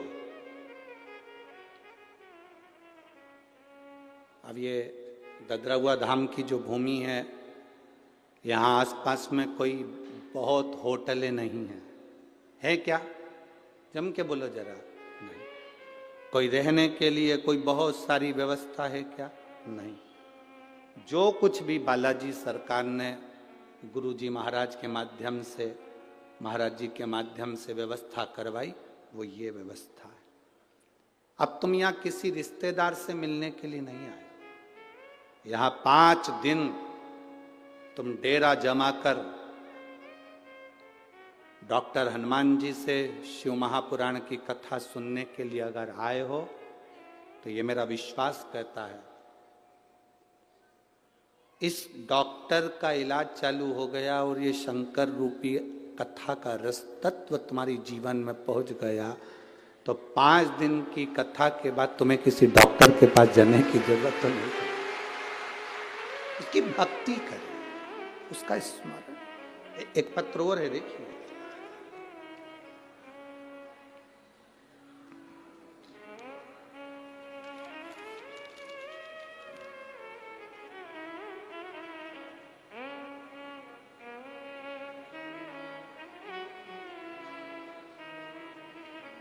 मेरा बेटा दिलीप जी त्रिपाठी, डीडी नगर, ग्वालियर। कहीं बैठे हैं? आप ही हैं? दोनों हाथ हिलाओ एक बार। श्री शिवाय नमस्ते। मैं दिलीप जी त्रिपाठी, डीडी नगर, ग्वालियर से हूं। मेरा मोबाइल नंबर यह है। मेरा बेटा प्रेरित को 2020 में ब्रेन हेमरेज हुआ था। बाबा की कृपा से भूतेश्वर महादेव का जैसा जैसा आपने अभिषेक पूजन का वर्णन किया वैसा करा। दिल्ली एम्स में उसको भर्ती करा गया। बहुत ज्यादा हालत खराब हो गई। तब शंकर को जल चढ़ाना, अभिषेक करना, पूजन करना, बाबा के भरोसे रहना। गुरुजी आप कहते हो शिव के भरोसे रहो, बाबा के भरोसे रहे। इसलिए बाबा की कृपा से मेरा बेटा ठीक होकर आ गया और बाबा की कृपा से हम यहाँ नमन करने के लिए, प्रणाम करने के लिए आए। एक बार दोनों हाथ हिलाकर हर हर महादेव। बैठिए। शिव तत्व की प्राप्ति इसी को कर। आपका भरोसा जितना दृढ़ होगा, भगवान की प्राप्ति उतनी सरलता से, उतनी सहजता से।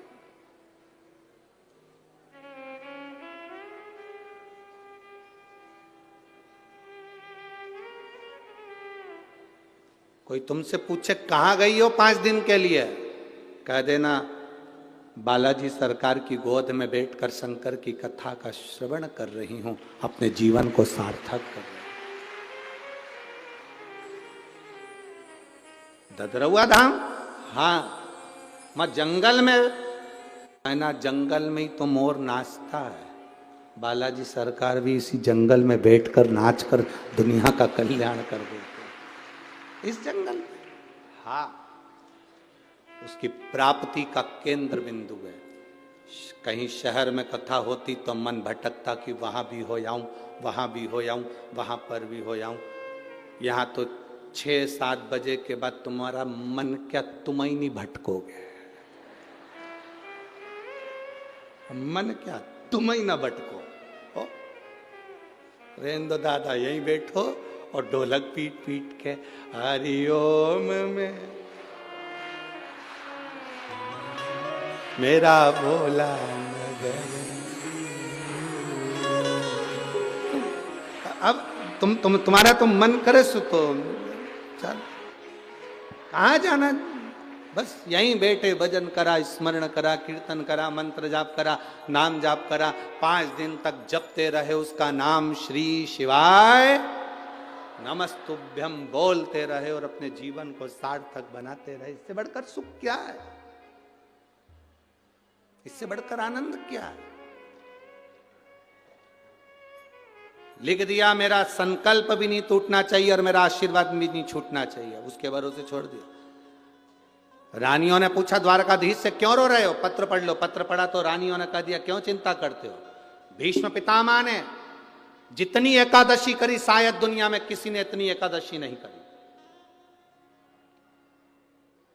तो भीष्म पितामह ने जो एकादशी करी उसका पुण्य भीष्म पितामह को देना। क्या करना पड़ेगा? पितामह के लिए अर्जुन से कहो बाण छोड़े, पितामह के शरीर को वो बाण छुएंगे, लगेंगे। दुनिया को लगेगा कि भीष्म पितामह बाणों की सैया पर पड़े हैं, पर भीष्म पितामह बाणों की सैया पर नहीं। पितामह ने जितनी एकादशी करी है वो सारी एकादशी बाण बनकर भीष्म पितामह को अपने हाथ पर झेल लेगी, उसको मरने नहीं देगी, पटक।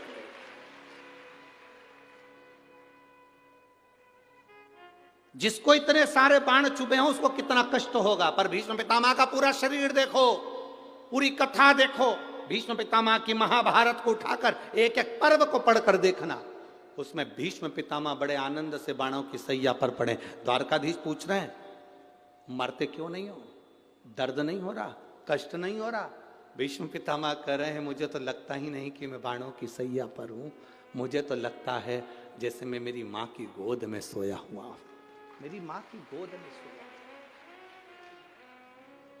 एकादशी ने भीष्म पितामह को झेल कर रखा था। एकादशी शिव कथा कह रही है। कोई चिढ़ रहा है, चिढ़ने दो। कोई अपशब्द कह रहा है, कहने दो। कोई आड़ा टेढ़ा कह रहा है, कहने दो। कोई कुछ भी बोले, तुम्हें मतलब नहीं। देवराज नामक का ब्राह्मण अपशब्द कह रहा था, चिढ़ रहा था।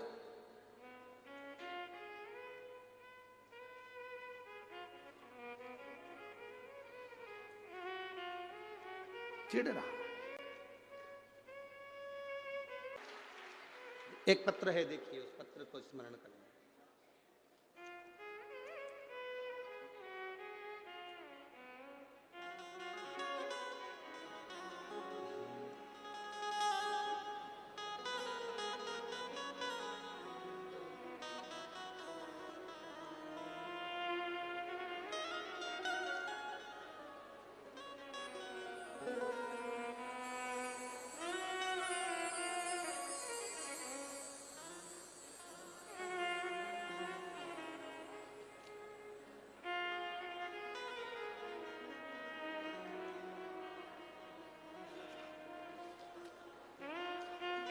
मेरा नाम रीना है और मैं इंदौर विजयनगर से आई हूँ। कहीं बैठी हो तो हाथ हिला सकती हैं।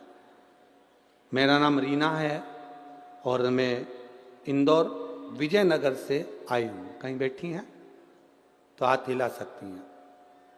अगर कहीं बैठी हो तो अपने दोनों हाथ हिला सकती हैं। वाले पंडाल में वापिस हाथ हिलाओ एक बार। हाँ ठीक है, दिख गए, दिख गए। मेरा नाम रीना है और मैं इंदौर विजयनगर से आई हूँ।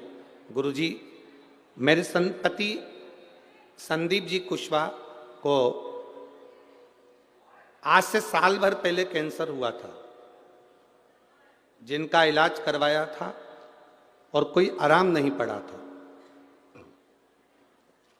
डॉक्टर ने ऑपरेशन का कह दिया था, लेकिन गुरुजी जब भी हॉस्पिटल जाते कुंदकेश्वर महादेव से प्रार्थना कर कर जाते। बेलपत्र शमीपत्र का प्रयोग जो आपने कहा वो हम कर कर जाते। बाबा का मैं क्या गुणगान करूं गुरुदेव। हर बार ऑपरेशन के लिए जाते और ऑपरेशन के लिए डॉक्टर मना कर देता, थोड़ा रुको उसके बाद करेंगे।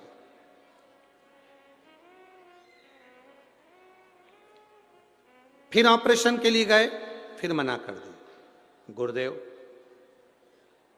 आप कथा में बोले शिव और हनुमान एक है, उसके सिवा इनमें कोई भेद नहीं है। ना शंकर में भेद है, ना हनुमान में, इनको एक माना गया। हमने बाबा से विनती करी, उसी बीच में किसी ने हमसे कहा कि आप त्रिजुगी नारायण का पानी पिलाना चालू करो। हमने पानी देना चालू करा। फिर किसी ने उसी बीच में कहा कि यहाँ ददरौआ धाम में डॉक्टर हनुमान रहते हैं, वहाँ पर 5 मंगलवार चलते हैं, उनसे भी प्रार्थना करते हैं।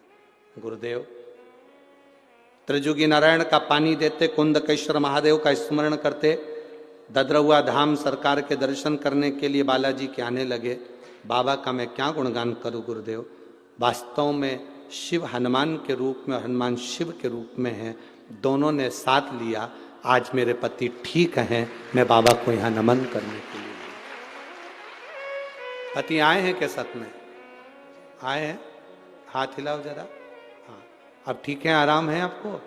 श्री शिवाय नमस्तुभ्यम। बैठी है, बाबा की कृपा का स्मरण करते रही। शिव तत्व की प्राप्ति,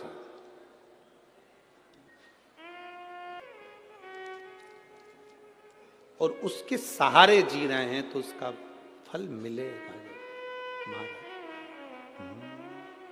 हम तो बाबा के सहारे, बोले बाबा के भोले बाबा के भरोसे चलते हैं, भोले बाबा के भरोसे चलते हैं, डमरू वाले के भरोसे चलते हैं, डमरू वाले के भरोसे चलते हैं। हम तो बाबा के भरोसे चलते हैं, हम तो बाबा के भरोसे चलते हैं, डमरू वाले के भरोसे चलते हैं, डमरू वाले के भरोसे चलते हैं, काशी वाले के भरोसे चलते हैं, काशी वाले के भरोसे चलते हैं। हम तो बाबा के भरोसे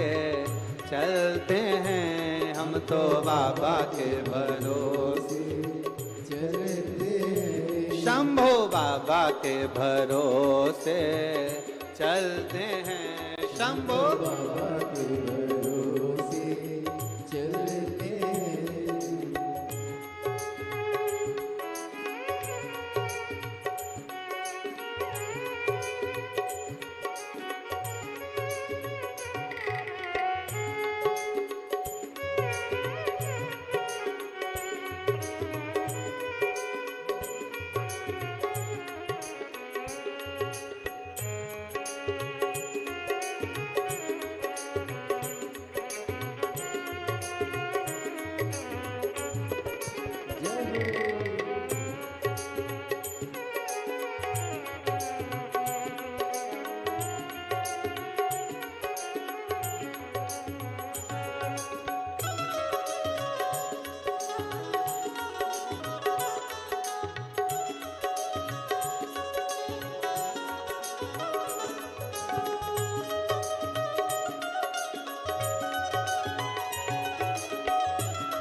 चलना सिखाया, बाबा ने हमको चलना सिखाया, बाबा ने हमको चलना सिखाया, बाबा ने हमको चलना सिखाया, चलना सिखाया, चलना सिखाया, चलना सिखाया, चलना सिखाया, बाबा ने हमको चलना सिखाया, बाबा ने हमको चलना सिखाया, सब भक्तों से मिलना सिखाया, सब भक्तों से मिलना सिखाया, मिलना सिखाया, मिलना सिखाया, मिलना सिखाया, मिलना सिखाया, सब भक्तों से मिलना सिखाया, सब भक्तों से मिलना सिखाया। तो सीना तान के चलते हैं हम तो, सीना तान के चलते हैं, हम तो बाबा के भरोसे चलते हैं, हम तो बाबा के भरोसे चलते हैं, डमरू वाले के भरोसे चलते हैं, डमरू वाले के भरोसे चलते हैं, काशी वाले के भरोसे चलते हैं, काशी वाले के भरोसे चलते हैं, हम तो बाबा के भरोसे चलते हैं, हम तो बाबा के भरोसे चलते हैं।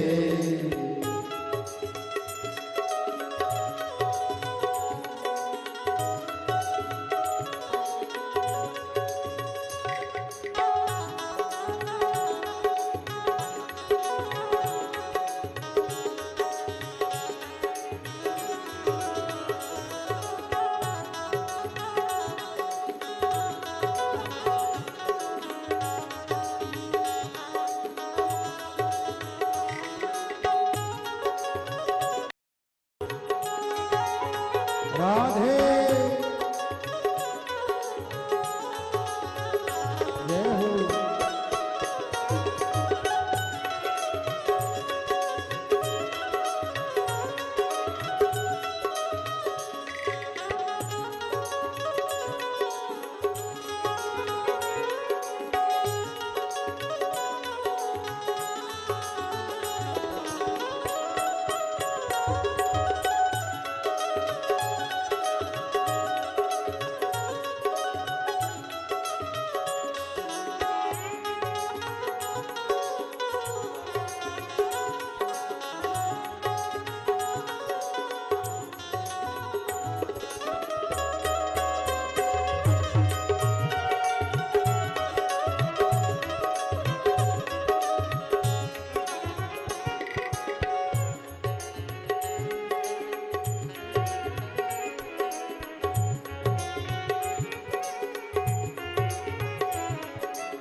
राधे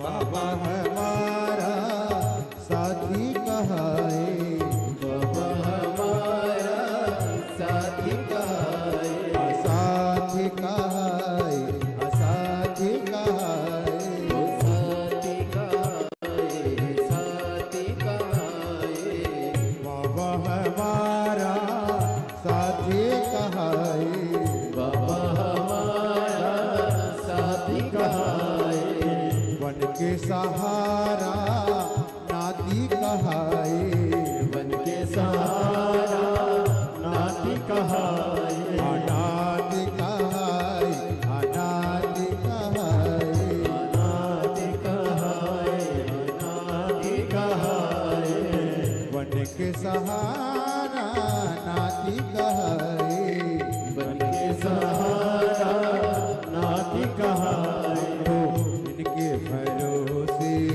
पलते हैं हम तो, इनके भरोसे पलते हैं, ये दुनिया वाले चलते हैं, ये दुनिया वाले जलते हैं, हम तो बाबा के भरोसे चलते हैं, हम तो बाबा के भरोसे चलते हैं, बाबा के भरोसे चलते हैं, भोले बाबा के भरोसे चलते हैं, डमरू वाले के भरोसे चलते हैं, डमरू वाले के भरोसे चलते बाबा के भरोसे चलते हैं, हम तो बाबा के भरोसे चलते हैं, काशी वाले के भरोसे चलते हैं, काशी वाले के भरोसे चलते हैं। संभो। पीछे वाले भी दोनों हाथों से बड़े भाव के साथ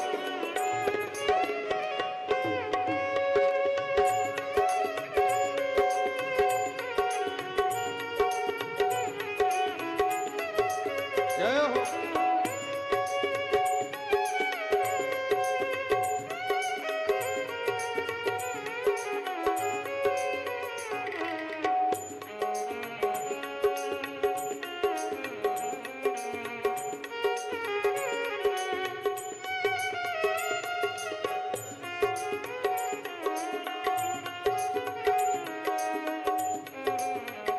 राधे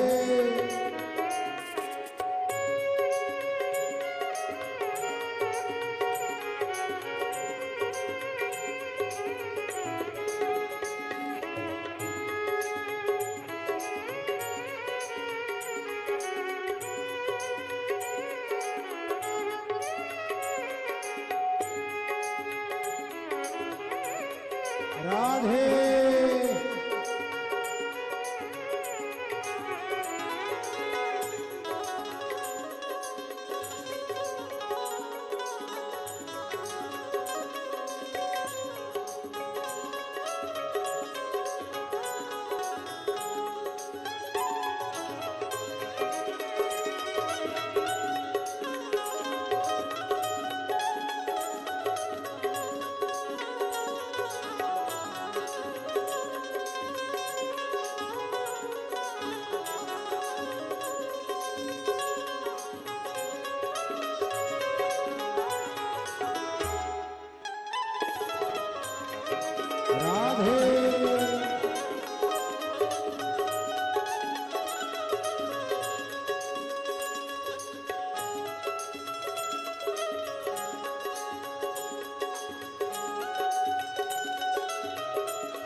शंभो। राधे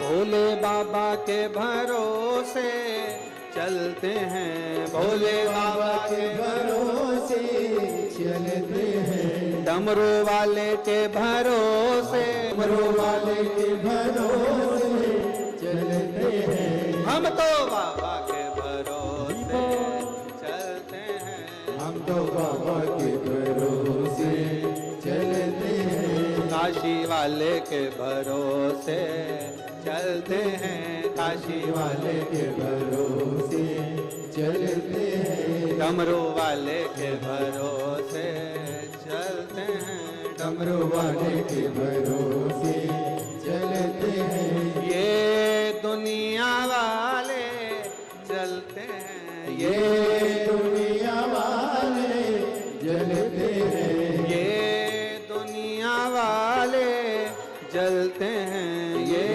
दुनिया वाले जलते हैं, भोले बाबा के भरोसे राधे चलते हैं, भोले बाबा के भरोसे चलते हैं, भोले बाबा के भरोसे चलते हैं, भोले बाबा के भरोसे चलते हैं। हार हार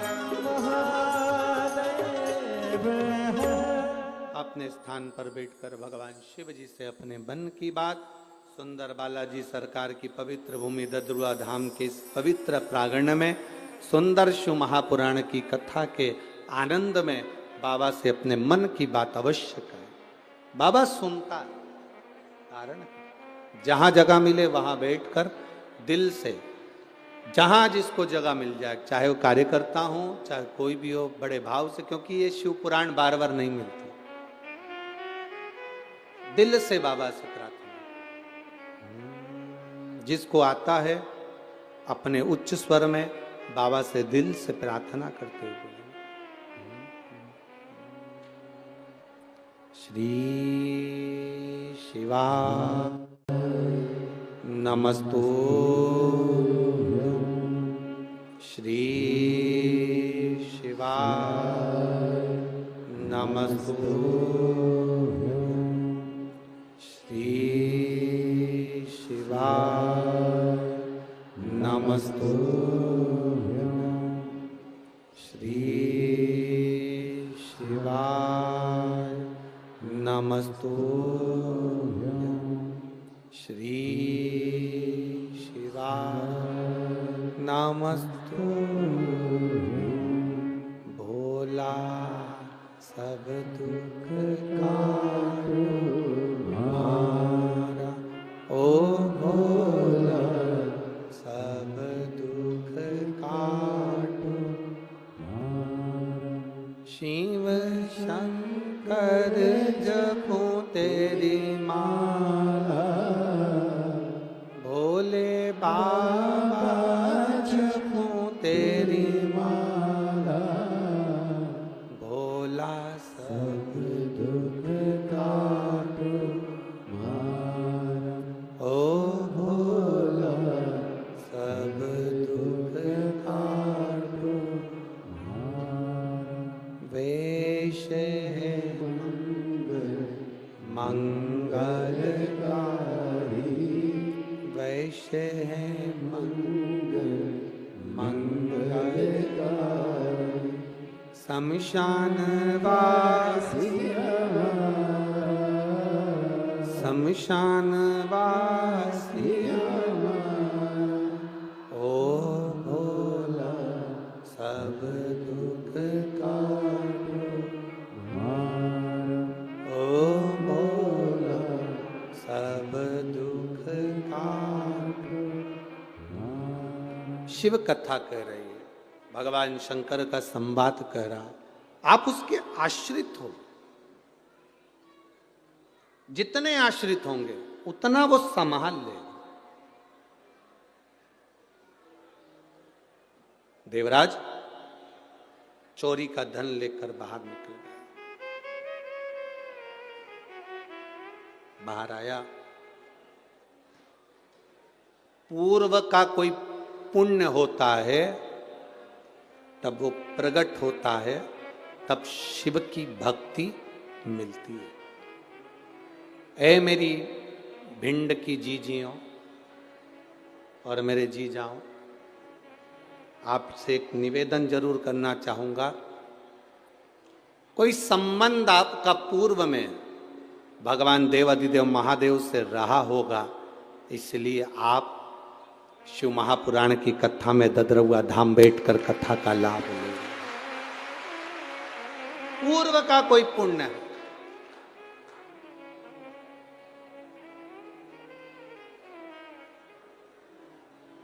अच्छा एक बात बताओ, जो लोहा होता है, इस लोहे को कीचड़ में पटक दो और पारसमणि उस पर छुआओगे तो लोहा सोना बनेगा कि नहीं बनेगा? बनेगा ना, भले वो कीचड़ क्यों ना लगाओ। पारसमणि उसको छुआई, पारसमणि छूते ही लोहा भले कीचड़ में पड़ा हो, गंदगी में पड़ा हो, बेकार जगह पड़ा हो, पर पारसमणि छूती है और लोहा सोना बन जाता है। उसी तरह हम भले काम में डूबे हों, लोभ में डूबे हों, आसक्ति में डूबे हों, वासना में डूबे हों, तृष्णा में डूबे हों, हम भले कैसे भी हों, जब मेरे भोले बाबा की कथा का स्पर्श आपको होता है तो आप भी सोना बन जाते हो, निखर जाते हो। आप भी सोना बन गए, निखर गए, प्राप्त हुआ फल। शिव कथा कर रही है, भगवान शंकर का संवाद कर रहा है, शिव महापुराण की कथा कर रही है। देवराज को लगा कि आखिर इतना क्रोध, इतना चिड़चिड़ प्रवृत्ति, इतना विचार गलत। शिव मंदिर से बाहर आया, धन था, एक भोजन और एक धन। भोजन पच रहा हो तो समझ लिए कि प्रभु की कृपा है, और धन भी सही जगह पर लग रहा हो तो समझ लो प्रभु की कृपा है। प्रभु कृपा। हम ये जजमान जो परिवार बने हैं, श्री अखिलेश तिवारी जी, इनको धन्यवाद इस बात का देंगे कि देखो, भगवान धन देता है तो कहीं ना कहीं गलत जगह पर व्यक्ति को पहुंचाता है, पर किसी सद्गुरु की शरणागति मिल जाती है तो धन भी सही जगह पर लगना प्रारंभ हो जाता है और जीवन की सार्थकता बन जाती है। जीवन की सार्थकता बन जाती है। आप लोग आए हो कथा सुनने के लिए। जब यहाँ शिव महापुराण की 4 बजे आरती हो और आरती के बाद जब आप अपने अपने घर को जाओ, हम तो निवेदन कर सकते हैं, आगे आपकी मर्जी हो जैसा। जब आप 4 बजे यहाँ से घर की ओर जाओ, आरती में जब कर्पूर गौरम हो, उसके बाद में जब आप यहाँ से जाओ तो उस भूमि को प्रणाम कर कर उसकी रज को अपने हृदय से लगाकर अपने घर जरूर जाना, जिससे आपको ये आनंद की अनुभूति हो कि हम शंकर की भस्म को अपने शरीर पर धारण कर पा रहे हैं। क्या मिलता है वो जान सकता है, क्या देगा वो जाने, ये उसके ऊपर नहीं। एक लड़के ने लिखा,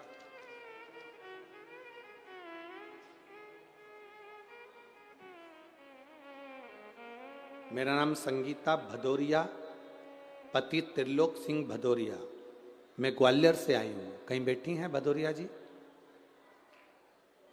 कहीं बैठे हो तो हाथ हिला सकते हैं। आप ही हैं? हाँ, दोनों हाथ ऐसे हिलाओ। ठीक है, वापिस हाथ हिलाइए। मैं संगीता भदौरिया, पति त्रिलोक सिंह भदौरिया, ग्वालियर से हूं।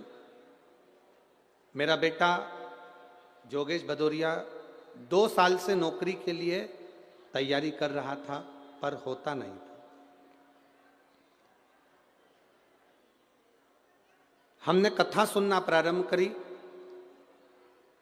बाबा से प्रार्थना करा।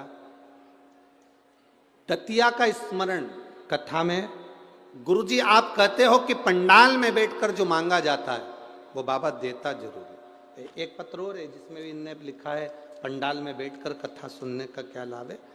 सुमन शर्मा, पति स्वर्गीय शैलेंद्र शर्मा, ग्राम सिमराव,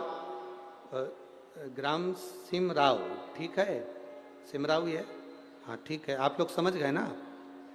सिमराव जिला भिंड से है। कहीं बैठी हैं? कहीं बैठी हो तो हाथ हिला सकते हैं। इधर है क्या? हाथ हिला एक बार। श्री शिवाय नमस्तुभ्यं। इनका भी पत्र है, इन्होंने भी लिखा, गुरुदेव भरोसा नहीं था कि पंडाल में बैठकर कथा सुनकर आरती की रज धारण कर कर कोई कथा के पंडाल में जो विनती करे क्या वो पूरी होती है। पर मैं छाती ठोक कर कहती हूं, दतिया की कथा में बाबा से प्रार्थना कर कर आई थी और मेरी जो मनोकामना थी बाबा ने पूरी कर दी, इसलिए मैं बाबा को प्रणाम कर रही हूं। इन्होंने भी अपने पत्र में लिखा है, ये तो लिख ही रही और उन्होंने जो प्रार्थना करी थी उसकी पत्रिका भी लगा कर भेज दी है। शादी की बधाई हो आपको, बहुत बहुत शिव कृपा। बैठिए। और इन्होंने भी अपने पत्र में यही लिखा है, पंडाल में कथा सुनने का क्या फल है ये बाबा ही जानते हैं, पशुपति व्रत का क्या फल है बाबा जानते हैं। मेरे बेटे ने कहा क्या कथा सुनने से, मैंने अपने बेटे से कहा कि गुरुजी कहते हैं मेहनत कर, कर्म कर, और जितनी मेहनत कर सकता है वो कर। और शंकर जी को 1 लोटा जल चढ़ा। 2 साल से अगर तू सफल नहीं हुआ तब की साल जरूर सफल होगा। और बाबा पे भरोसा रखकर मैंने बाबा से विनती करी, कथा सुनी और बाबा से कहकर आई, बाबा मेरे बेटे का कहीं ना कहीं सरकारी नौकरी लगा देना। मैं बाबा का क्या गुणगान करूं गुरुदेव। कथा के पंडाल में बैठकर जो कथा सुनी जाती है उसका फल ये मिला कि मेरे बेटे का सरकारी नौकरी लग गई, सीआईएसएफ में उसकी पोस्टिंग हो गई और वो छत्तीसगढ़ भिलाई सेंटर में ट्रेनिंग कर रहा है। मैं बाबा को यहाँ नमन करने आई, बधाई हो आपको। एक बार हाथ हिला दो, श्री शिवाय नमस्ते। क्या मिलेगा ये वो जान सकता, क्या देगा मेरा बाबा ये उसके ऊपर निर्भर करता।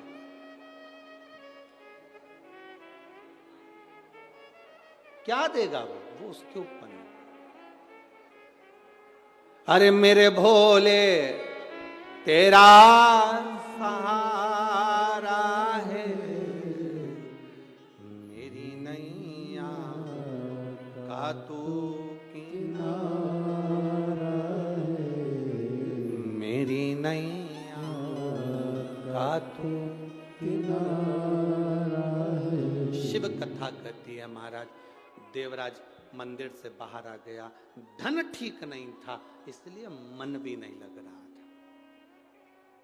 जैसा खाया अन्न, जम के बोलो वैसा हो गया, जैसा पियो पानी वैसी हो गई वाणी। जो चोट्टा होता है, आपके पास में भी अनजाना व्यक्ति कोई बैठा हो, अपन को क्या मालूम। इसलिए तो आप लोगों से कहते हैं सिर पे पल्लू डालकर आया करो, मोबाइल पर्स अंगूठी सोना चांदी हीरा पन्ना सब घर छोड़कर आओ। यहाँ तो शंकर रूपी कुबेरेश्वर महादेव है और ददरउआ बालाजी हैं, उनका आशीर्वाद लेकर जा। कुछ लेकर मत आ, बाबा का भजन करने आ, स्मरण कर। मंदिर के बाहर चप्पल रह जाती है तो भगवान के दर्शन में भी मन नहीं लग पाता। बोलो री जी और सही है कि गलत है। बैठी जरूर है पल्लू मल्लू डाल के, भगवान के आरती भी कर रही है। मात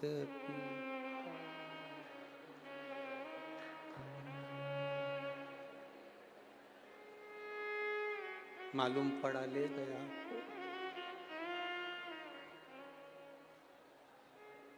पति से कहा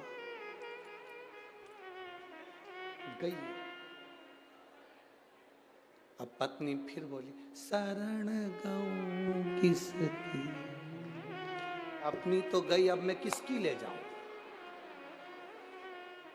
पति बोला जिसकी अच्छी लगे। और जिसकी चप्पल छूटी थी मंदिर के बाहर वो इसलिए छूटी थी, भगवान से रोज प्रार्थना करती थी, बहुत दुखी हूं, बहुत कष्ट में हूं, मेरा दुख मिटा दो। भगवान ने कहा अब की बार तू दर्शन करने मंदिर जाएगी, तेरी चप्पल रह जाए तो समझ लेना तेरा काल, तेरा दुख चले गया। अब वो अपना काल दुख छोड़ गई और जीजीआई पेंटिंग करके वो पहन के चली गई। मालूम पड़े बाथरूम में मुंह धो रही थी, पांव फिसल गया, कमर की हड्डी टूट गई। 2-4 से कहती फिरी मैंने क्या गलती करी। इतने में किसी ने कहा, कथा सुनी कि नहीं सुनी, किसी का छाता, किसी की चप्पल और किसी का मांग का टीका ये कभी नहीं रखना चाहिए, बर्बाद कर देता। 3 चीजें, एक छाता, इसलिए किसी के प्राण छूटते हैं तो पद दिया जाता है, पद में ये चीजें बहुत जरूरी होती है, एक चप्पल एक छाता जरूर देते हैं। आपके इधर देते कि नहीं देते वो हमें नहीं मालूम, पर ऐसा नियम है। वो लोटा वगैरह सब तो बात की बात है, पर ब्राह्मण जब 13वां कराए 12वां कराए सैयादान में ये चप्पल और छाता का होना जरूरी है। इसमें काल होता, वो ले गया।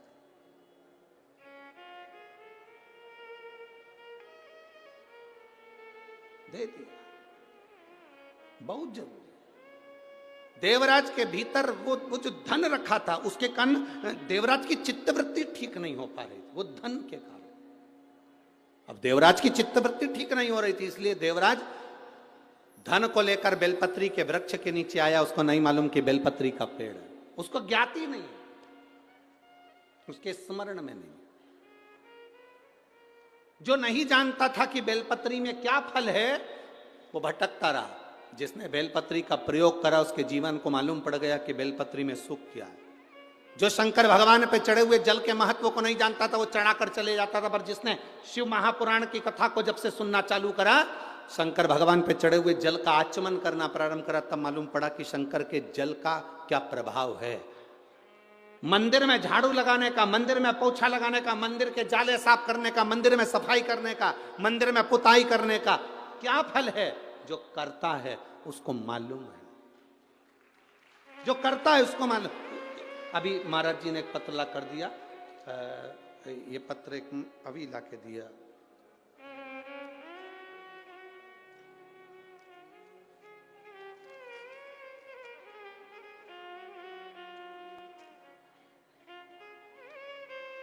पता है पूनम, डॉक्टर पवन मिश्रा, ग्राम पोस्ट गंगहेला, जालौन।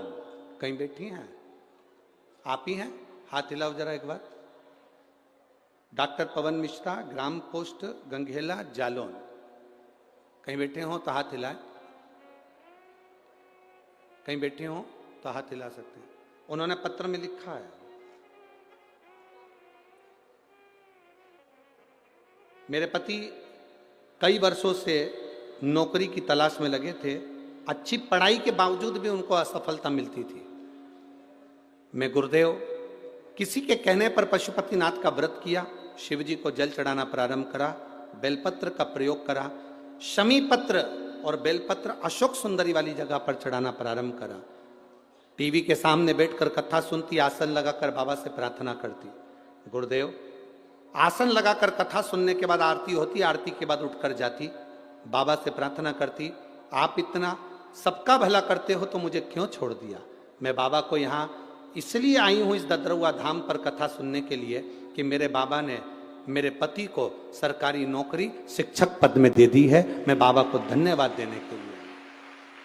शिव कृपा औघड़दानी शंभु इसी को कहते। आपका विश्वास जितना दृढ़ होगा। धन है, चोरी का धन लाया था, बेलपत्र की पेड़ की छांव में आया, उस चोरी के धन ने असर नहीं करा। तब माँ जो जल चढ़ाती थी उसका पुण्य इसके खाते में आया और इसको भगवान शंकर लेने के लिए आए, परम धाम मिल गया। आगे वर्णन आता है, बिंदुक नाम का ब्राह्मण जल में डूब कर मर गया। चोर था, वो भी चोरी कर रहा था, जल में डूबा मर गया। धर्मपत्नी चंचुला देवी ने अपने पति बिंदुक के प्रेत योनि से मुक्ति के लिए काशी में दर्शन करने के लिए, काशी में जब गई तो मन नहीं लग रहा था भगवान की कथा में। भगवान की कथा में मन लगाना जरा कठिन है। ये मन को बांध कर भगवान के चरणों में ले जाना पड़ता है। कोई भगवान के चरणों में ये मन वैसे ही नहीं जाता।